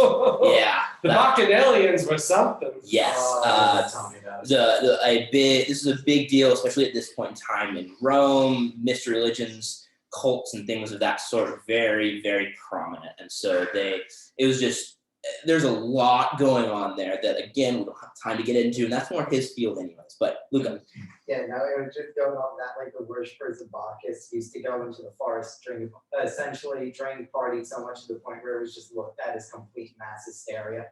Yeah, in fact, in mythology, there's a group of women called the Maenads who, they were so in tune and so intoxicated with the passions of Bacchus, who is the god of wine, that they would get into such a frenzy that they would tear wild animals apart in their frenzy. It was just some of the Greek mythology is whack. They were the ones that tore Orpheus apart. Yes, they did tear apart Orpheus after he was playing a song so sad because Eurydice died.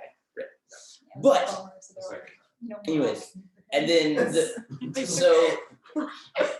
the final thing for this portion is going to be basically there's this is a little bit of a bigger scope thing, is there are interpretations of the Gospel of Mark where it is actually written as a Greek in the style of a Greek tragedy instead of a biography like the rest of the Gospels.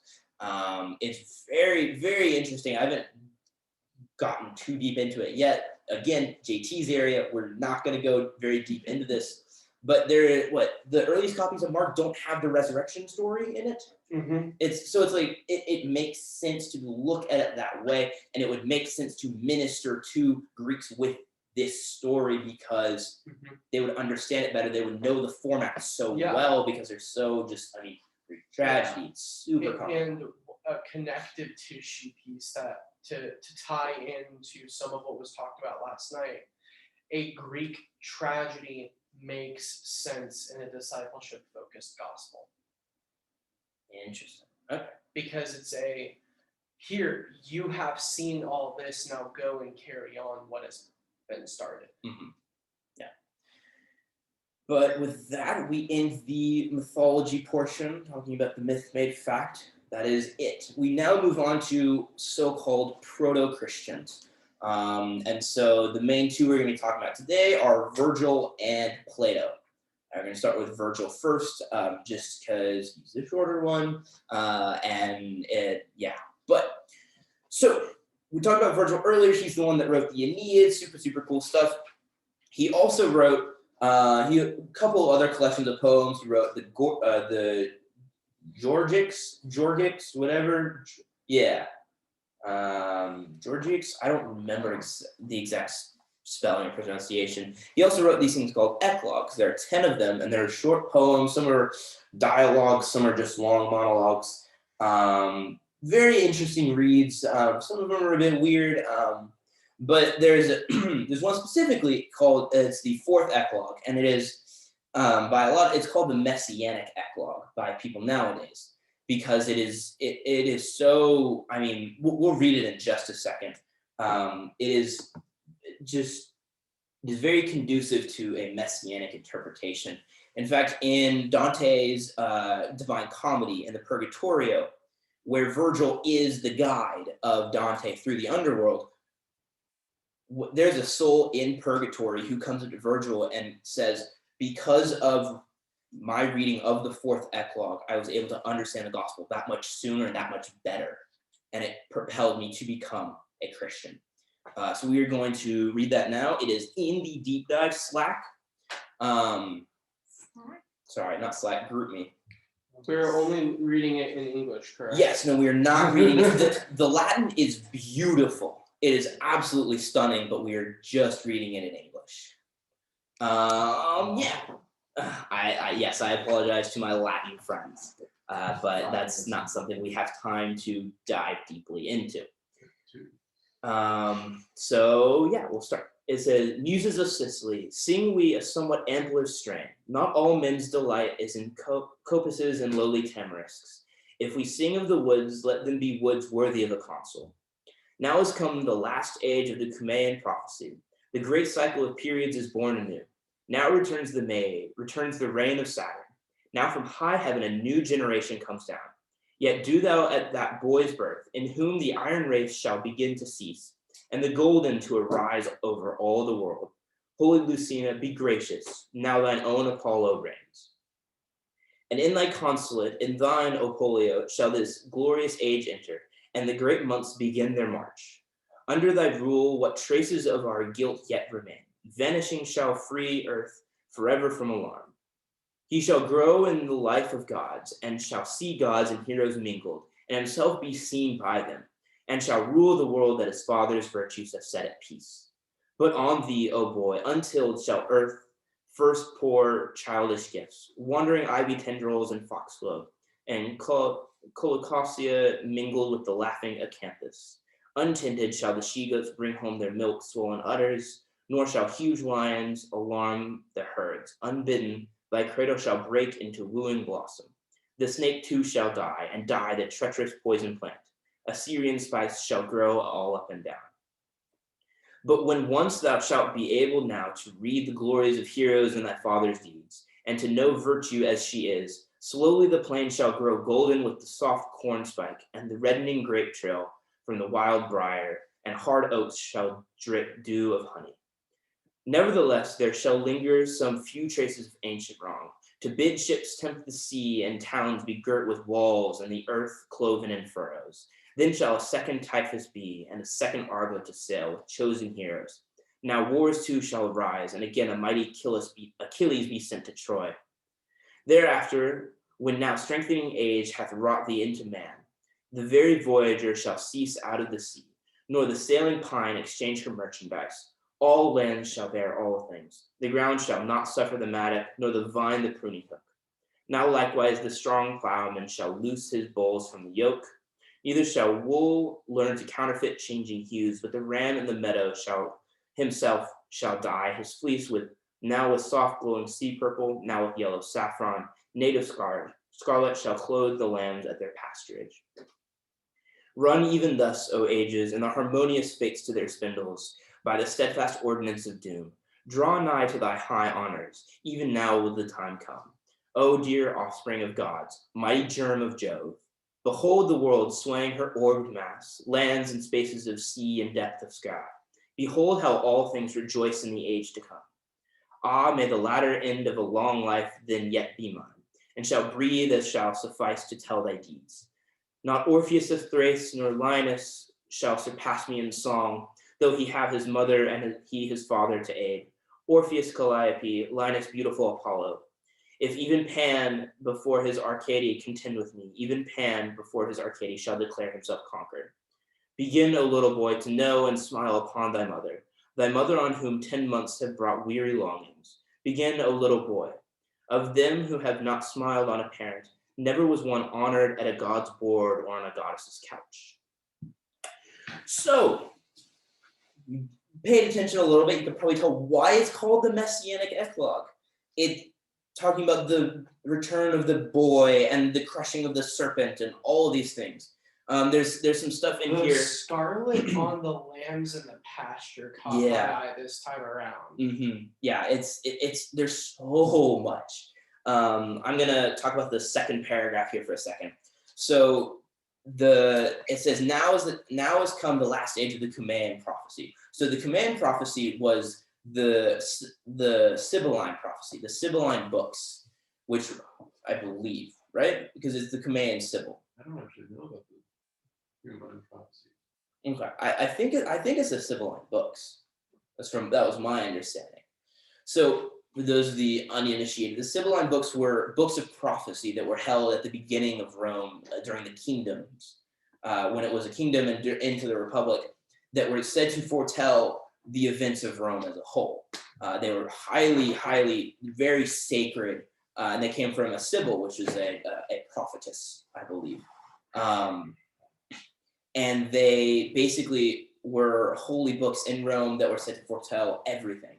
So it's talking here about the last days of the prophecy that they will come true, and the great cycles of periods is born anew. Yeah. What's the difference between an oracle, a seer, and a sibyl? An oracle is I think Are seers and sibyls more they're similar? going to be more similar Okay. Isn't an oracle more related to Apollo? yes, Yeah. well, especially at Delphi, the oracle is very related to Apollo because of the gases that come in from Python, right? Not Python, yes, Python. Yeah.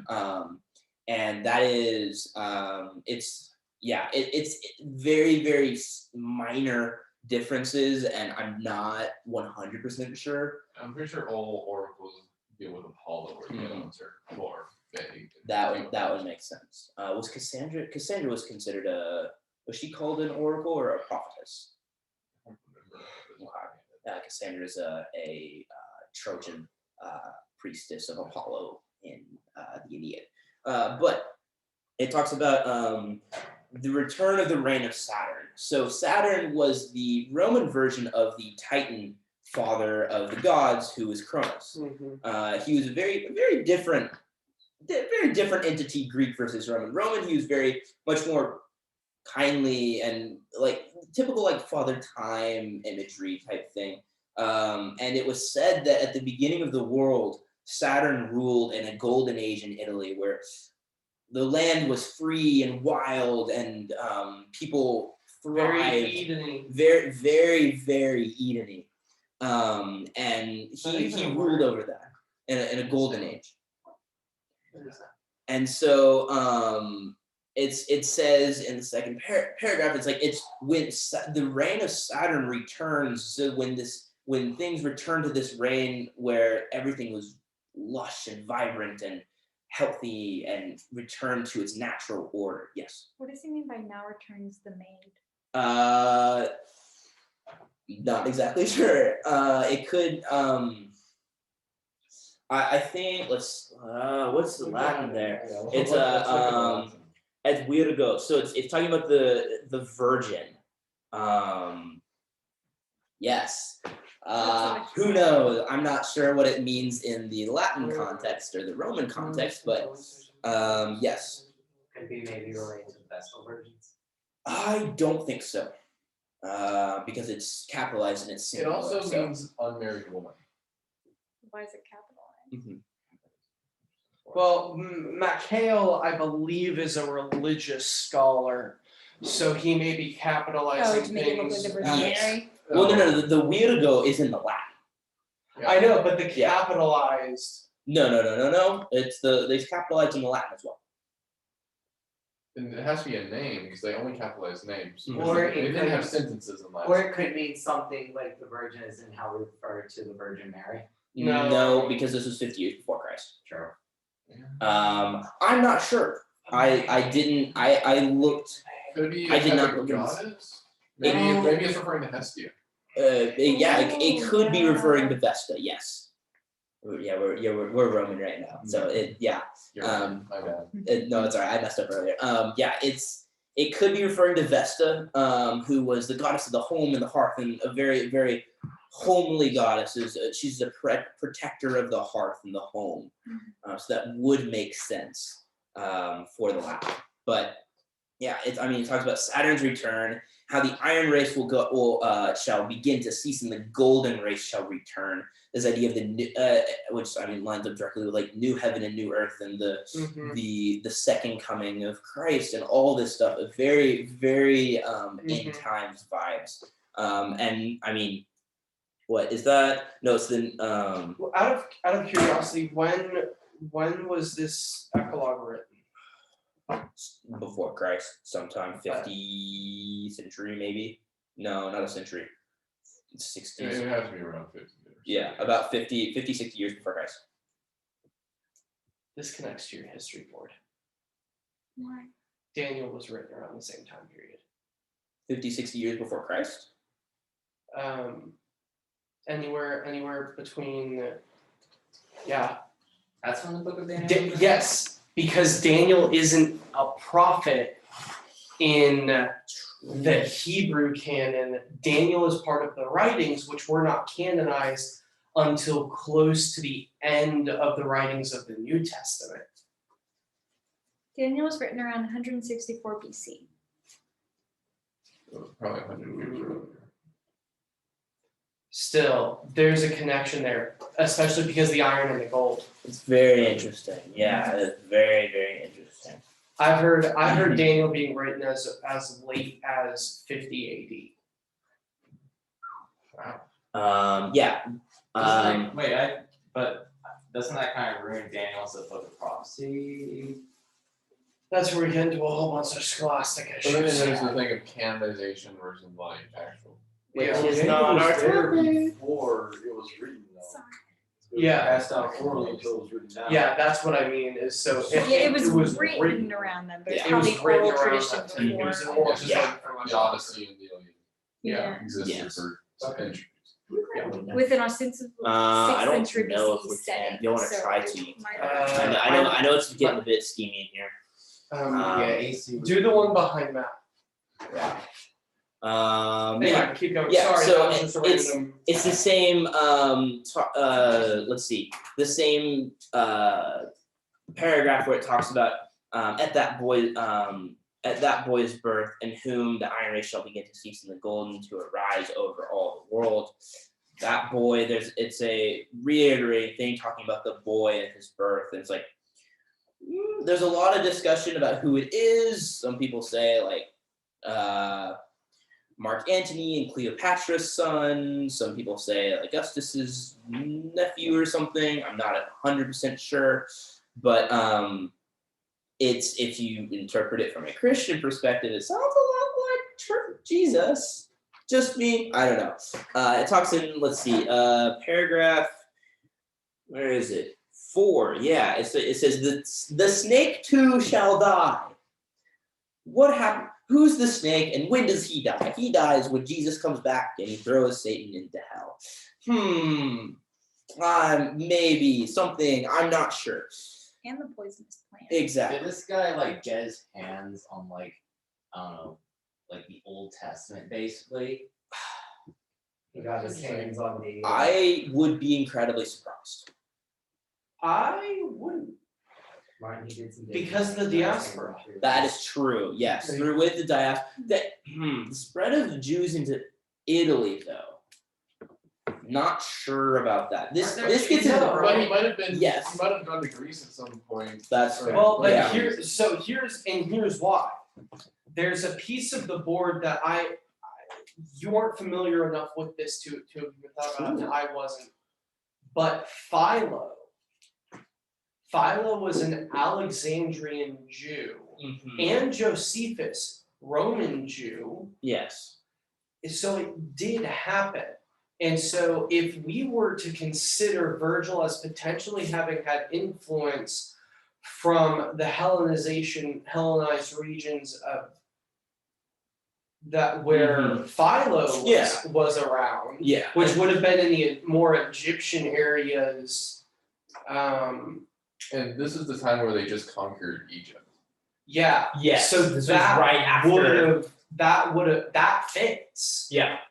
That fits. If Philo is there, that would fit, and that would explain some of this overlap, because it also explains some of the connections between Philo, the Eleusinian mysteries, and because here's the thing: the author of John would have been familiar, at least in recollection, of the Eleusinian mysteries and knew what that meant as he was recording it, and he was also familiar with Philo's philosophy. So the Gospel of John is actually a touch point between Philo and the Eleusinian mysteries, which would bolster a connection between the world of Rome and the world of Judaism, which would explain Virgil's interaction with at least Old Testament oral tradition. Yes. That 100% makes sense. Hence, I drew that up on the board. For over here. But yeah, no, that's something I never heard of. Little beyond my basic knowledge. A little bit of crazy right there. A little bit.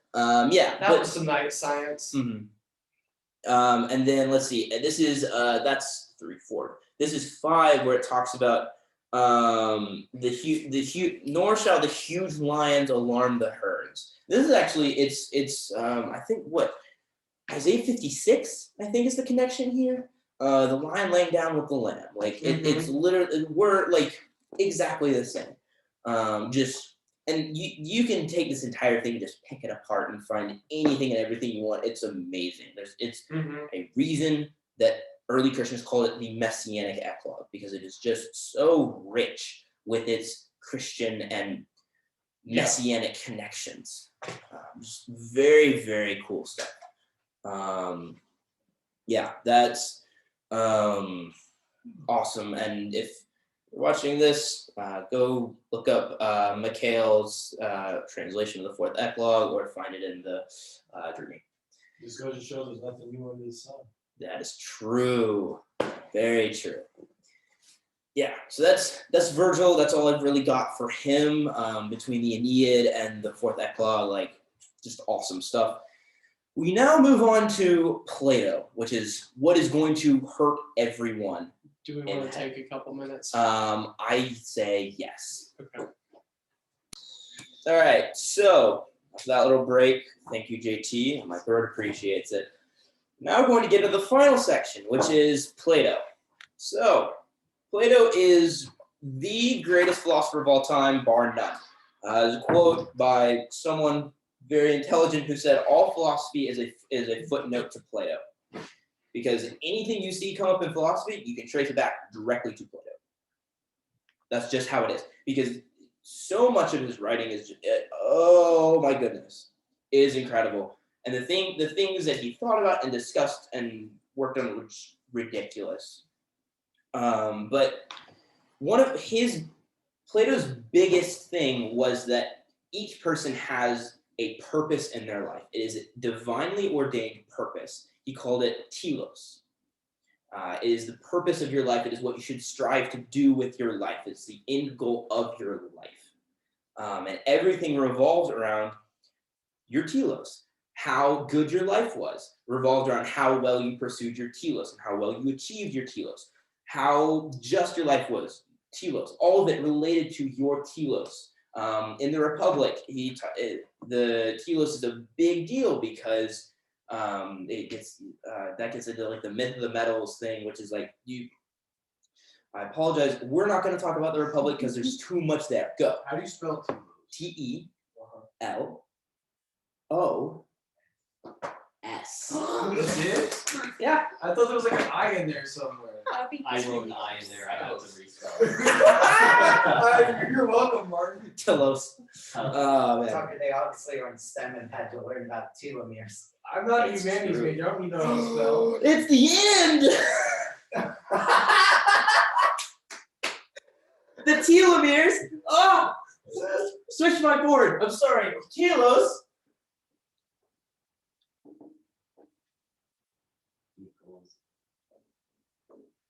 I'm done. I'm done. Nope, same.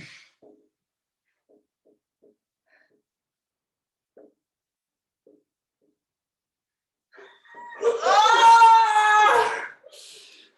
It all connects. I'm sorry, the bio major in me. Thank you, Luca, for getting me off track. Hey, Tucker, how many chromosomes you more than you. I mean, we're all pretty sure I have an extra Y somewhere. Very funny. Didn't laugh. Shut So, up. no, don't. There's hush.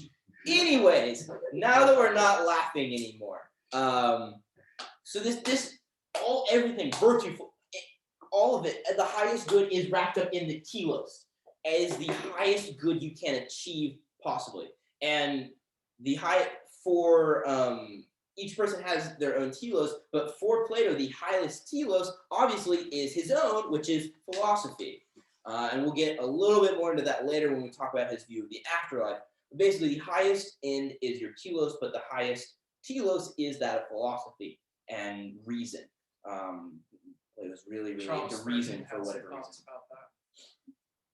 I'm sure he did. But anyways, it's very interesting because in the Gospel of John, there are what, 7 different phrases? Seven different phrases that Jesus ends his life with. I remember correctly. 7.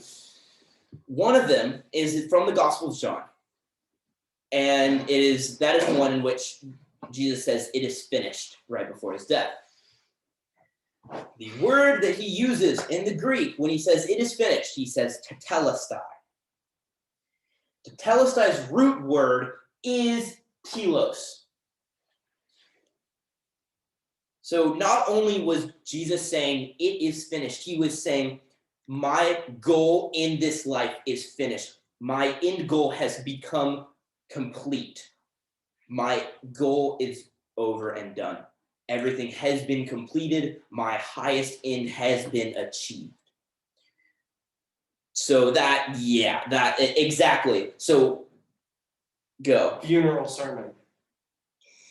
Let's not get into that later, okay? But do you- Later. Yes, later.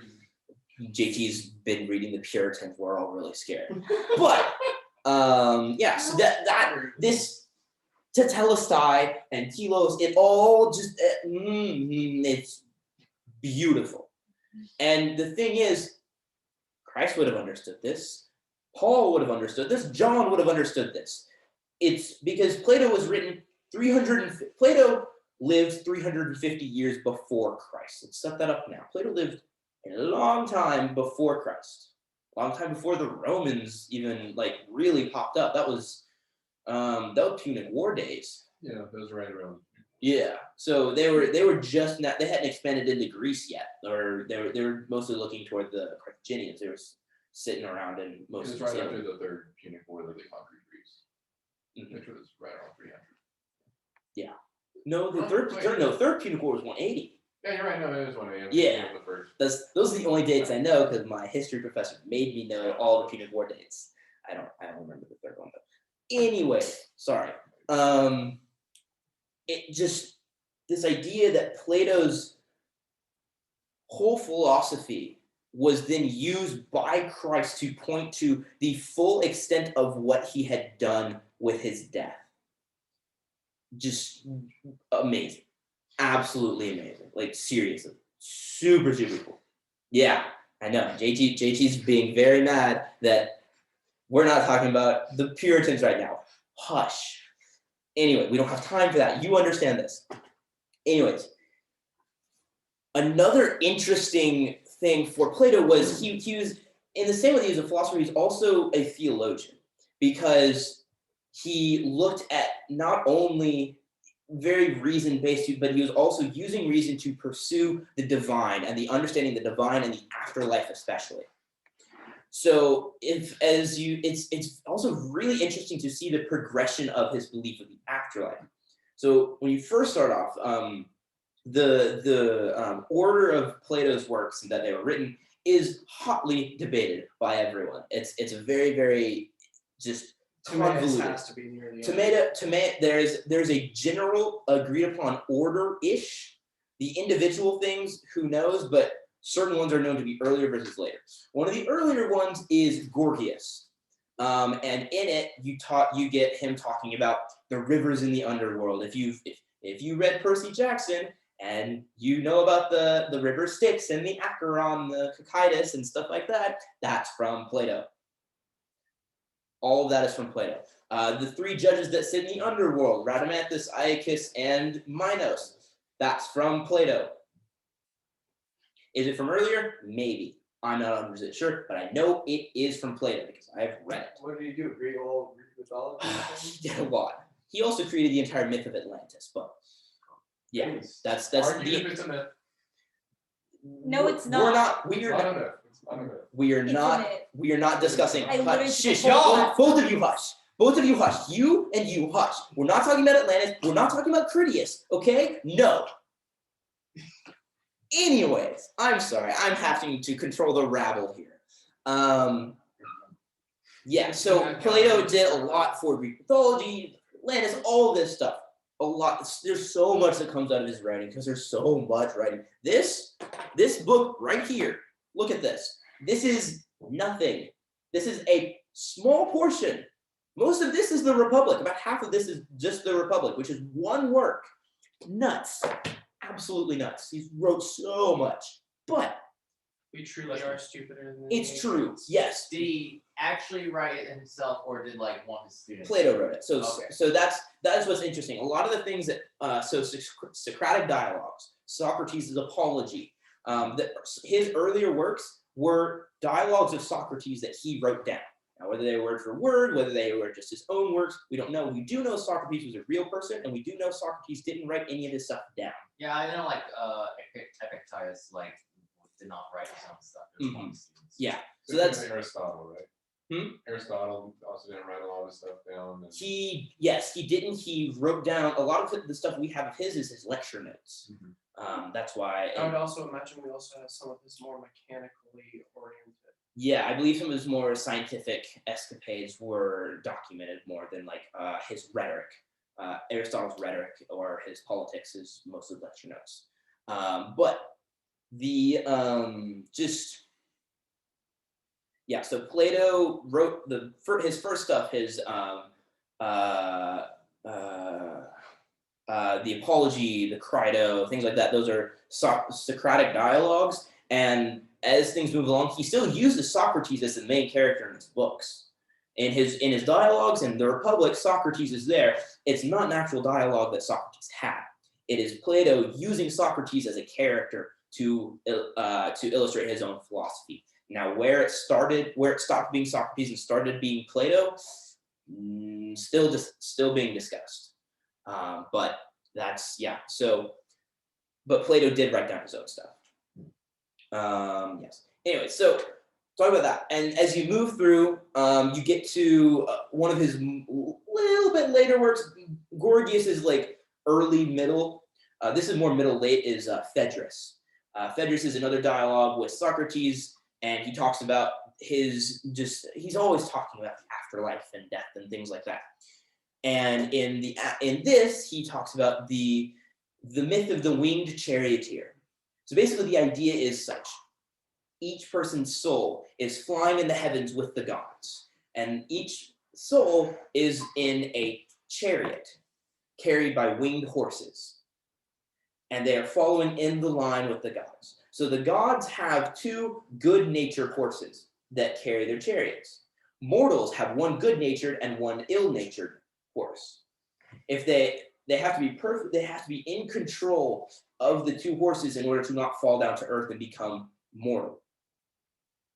Now, if they do crash down onto earth, they become mortal and they have to live, I forget how many lives. They have to live multiple lives and be perfectly just multiple times in order to get back up to their chariot and fly in the realm of the gods once again. And it's moving away from this this very physical Greek mythology type afterlife, and it's moving towards this more ethereal, more soul, and it's moving away from that more the mythology of Odysseus, where he can. Sounds like Mormonism. It does sound like it really does. It really does. I'm going to have him read it just so he can compare. I'm going to have a very fun time watching his brain mess with that. But that's JT. But yes, does sound very Mormon.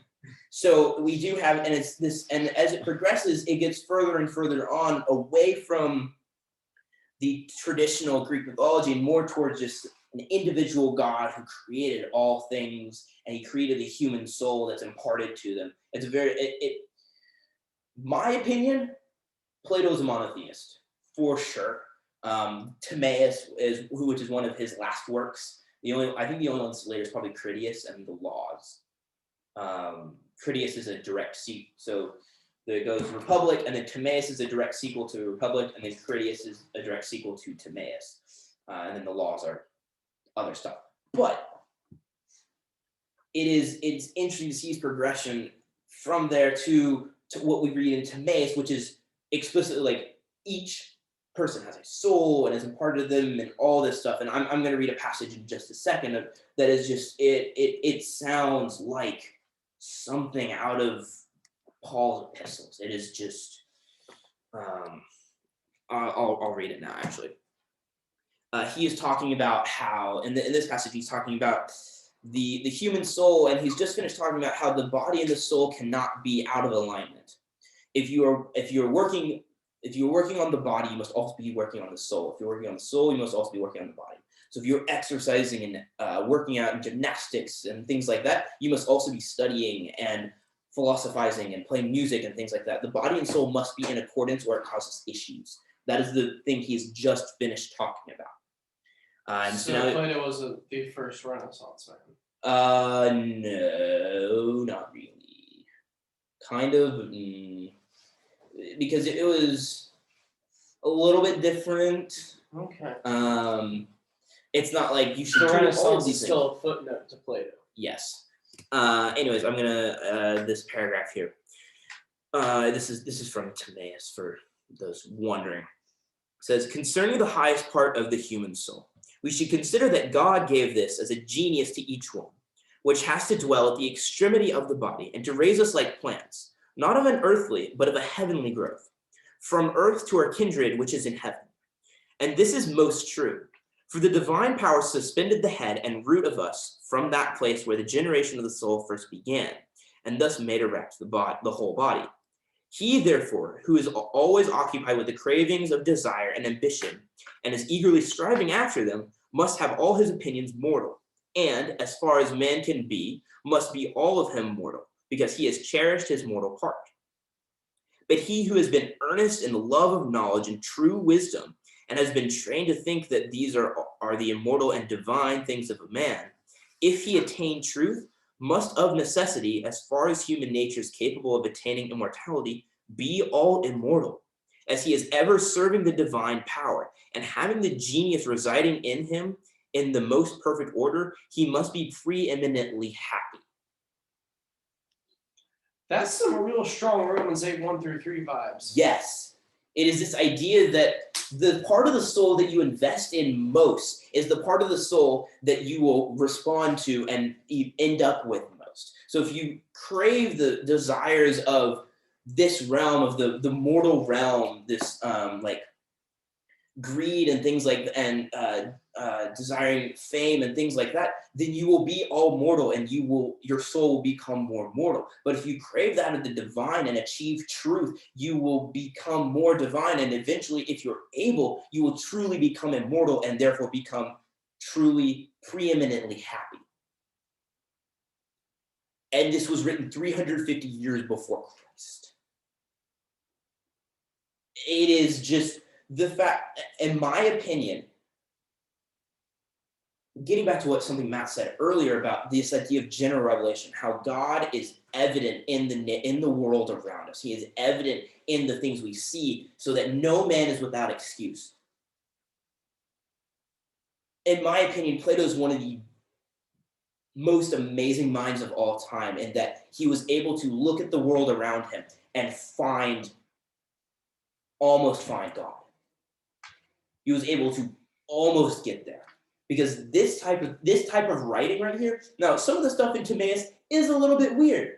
There are 4 elements, and each one is a different shape.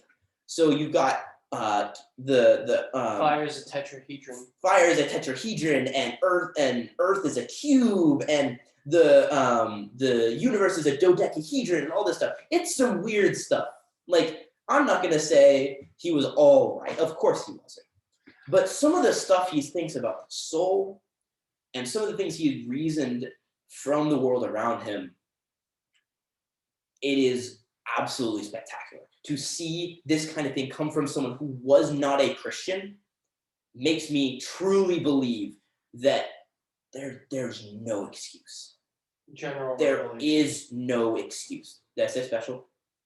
Or yeah, general That's revelation. general. Yes. General. There absolutely is not. It is absolutely beautiful. Just, oh my goodness. Yeah, I couldn't tell. Big fan of Plato and Aristotle and Greek philosophy of that sort. It is very, very cool. You know what I think is a rabbit hole that we should go down? I think we should find if there's any other cultures besides Greek that have like a temple to an unknown god anywhere.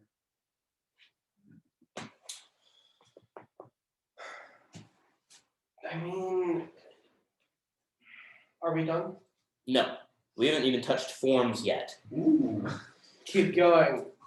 So, I final need to think point. about that. Final point for the day. Plato's theory of forms.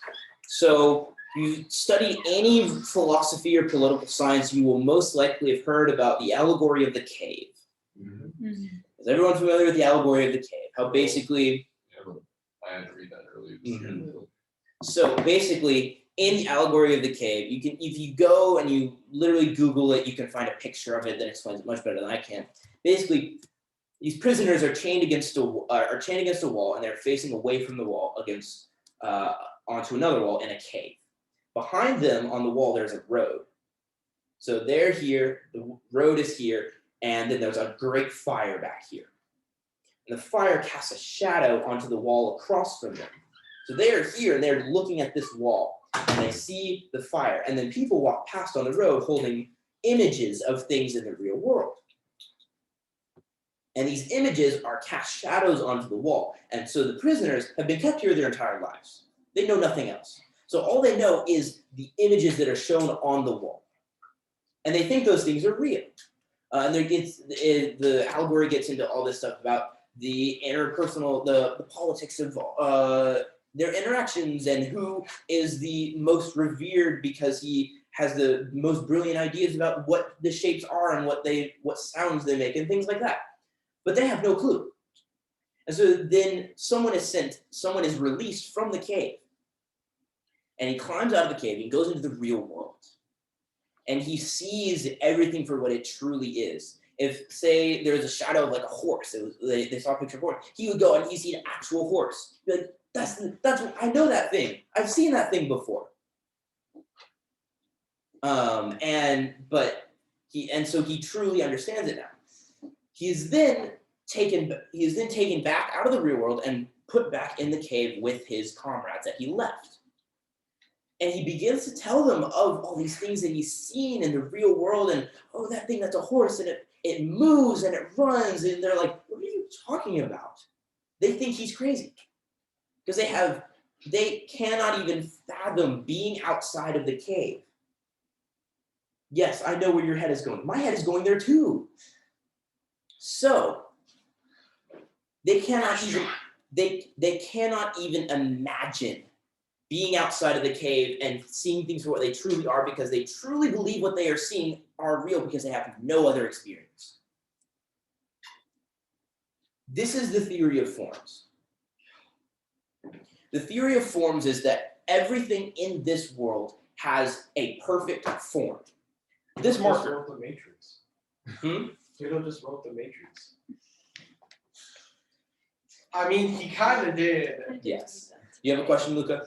Kind of, would this be comparable at all to, and Riley knows exactly what I'm talking about, in psychology, there was like an idea of what would happen with, if a person was kept in a room that, for all their life, that was just completely black and white.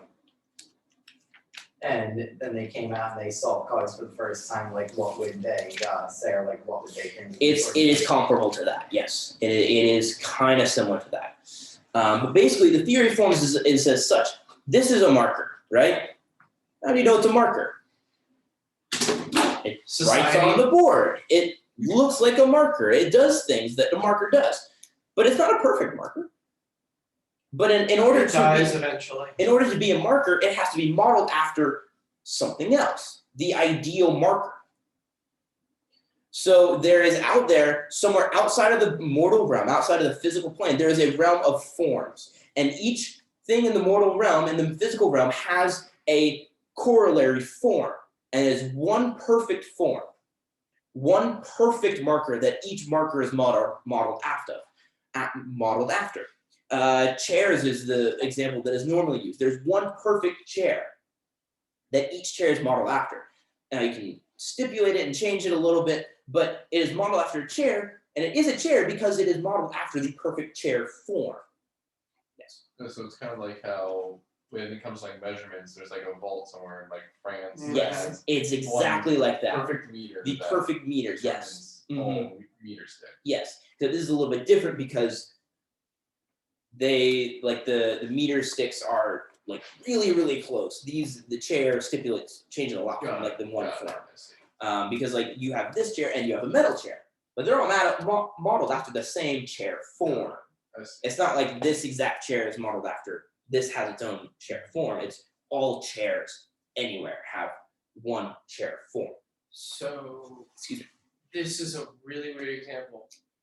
So, kind of like sandwiches and Pop-Tarts coming after the same form of food. Yes.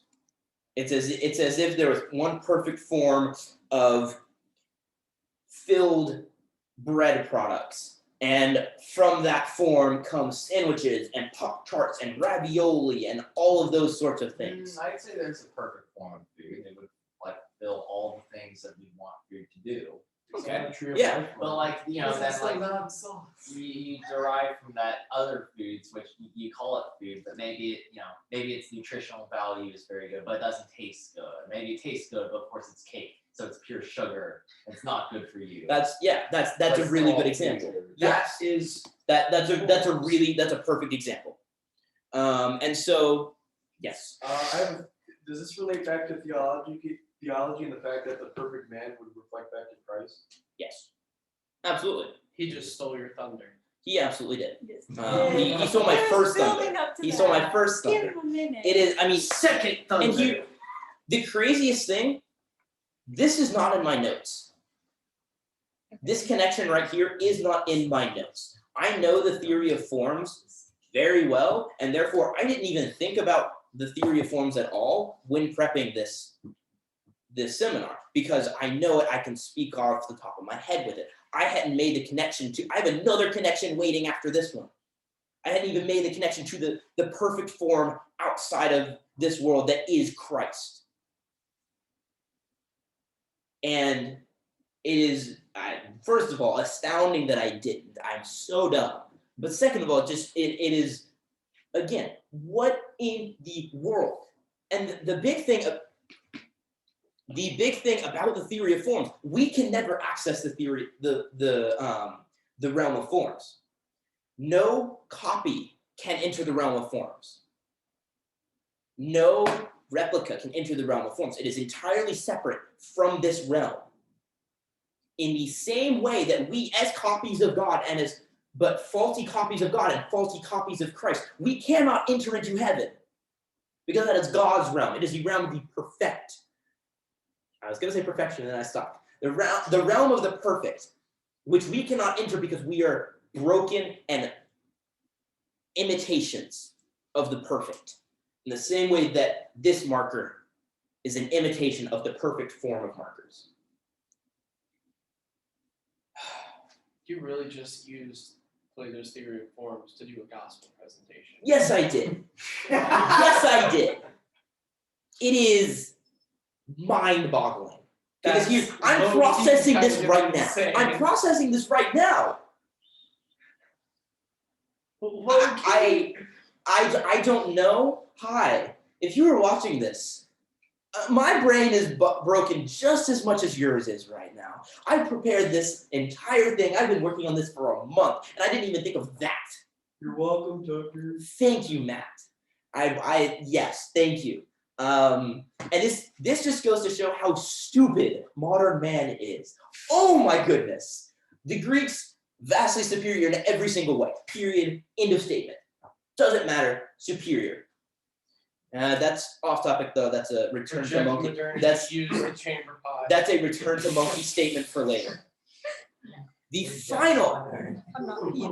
This is something that I talked about earlier. We talked about earlier while we were on break about a story that I have relating to JT. I'm going to open up my computer for just a second. I misspelled the password. So, sophomore year of college, fall sophomore year, we are hanging out in my room. He's working through interlinear Greek with me. He's learning it for himself. He's like, oh, hey, do you want to figure out how to do like Greek word searches for Bible verse? I'm like, yeah, sure, that sounds great. So he's like, all right, I pick a verse. I'm like, okay, Hebrews 4:12. I read that earlier. So let me read to you Hebrews 4:12. That's 14. For the word of God is living and active, sharper than any two-edged sword, piercing to the division of soul and of spirit, of joints and of marrow, and discerning the thoughts and intentions of the heart. So, kind of self-explanatory. The word of the Lord is as sharp as a double-edged sword and is useful for piercing the bones and marrow and separating the divisions of the heart.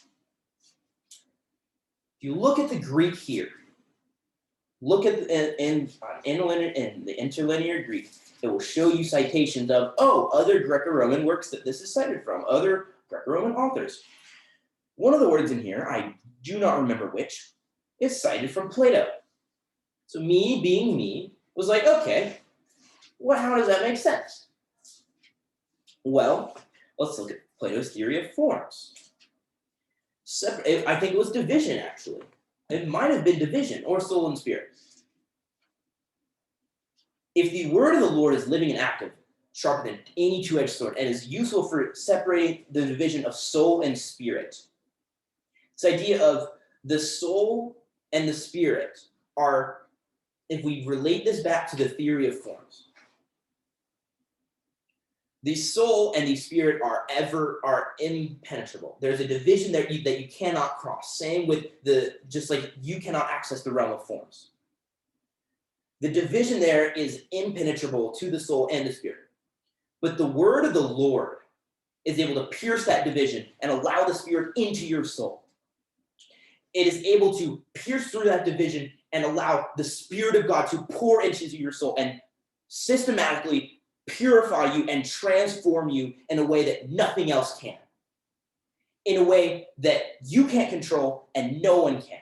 But it purifies you in a way that allows you to access the Spirit, and in doing so, access the realm that is perfect, the realm of God, of heaven where we are destined to be. The word of the Lord is able to do this. It is sharper than any two-edged sword. If you look at Plato's theory of forms, it brings this verse a whole new meaning. It allows it to enter into you something that could not be broken. The perfect spirit is able to enter your soul and break through that division that nothing else can. In this regard, thinking back to the realization that we just had,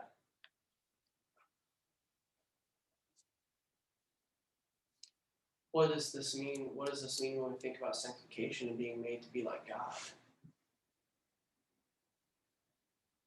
It means we are being perfected and modeled into exactly what he is and made into that perfect idea, that perfect form. We're being made into someone like God himself. Now, if you go too far down that rabbit hole, You become Mormon. you become God yourself. That is a slippery slope you need to avoid. Yes. And that is why you cannot, that is why the Bible says you cannot be sucked in by philosophies. Mm-hmm. Because that type of thinking will Was that 2 Timothy 3? most likely. So Because I did Martin, knowing you, Yeah. no, most I likely. read this recently. Yeah. Martin, you've read a lot No, of it's this I'm so recently. humble. I read 2 Timothy pretty recently as well, so that's probably where I got it from. But it is just absolutely just yeah, that's all I really have for Plato. Always learning and never able to arrive at a knowledge of the truth. I don't know if that's what you're looking for. I don't think so. It specifically talks about philosophies. Yeah, I've got one more thing real quickly to read. Mm-hmm. No, this isn't.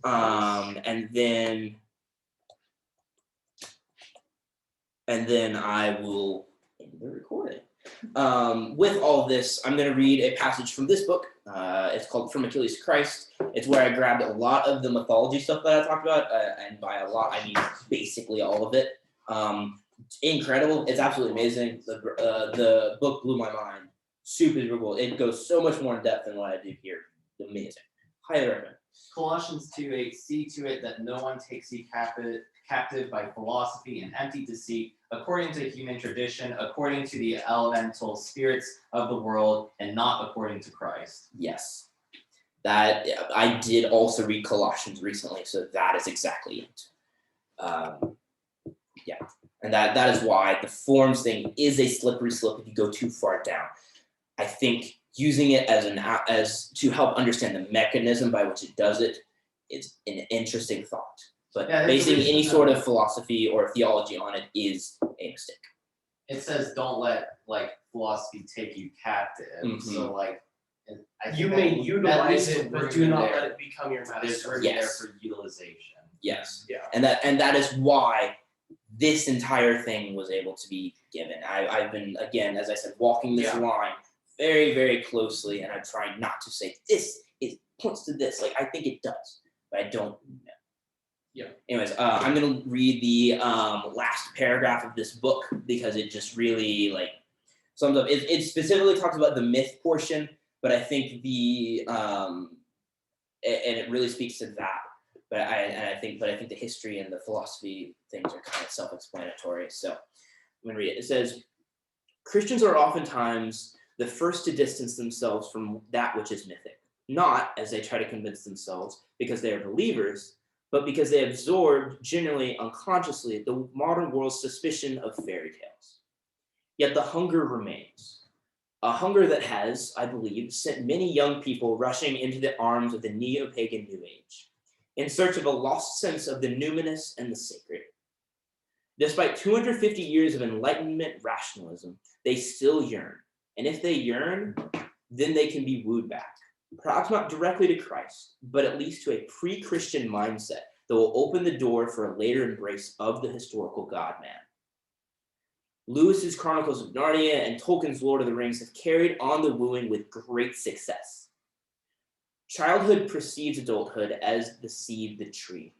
Just so, the pagan mind, whether BC or AD, cannot perceive God face to face until it has first peered dimly into the dark, mysterious glass of myth. And that is why this is all so important. The ability to speak on this intelligently and speak on the foundational aspects of the civilization that we live in today is massively important for Christians. Because it is foundational not only to your faith, but to your lives and to the lives of your secular friends who do not know Christ. And the ability to use this and talk about this well and explain why this points directly to Christ, to them, could be incredibly useful. Yeah, all done. Thank you guys so much. Yeah.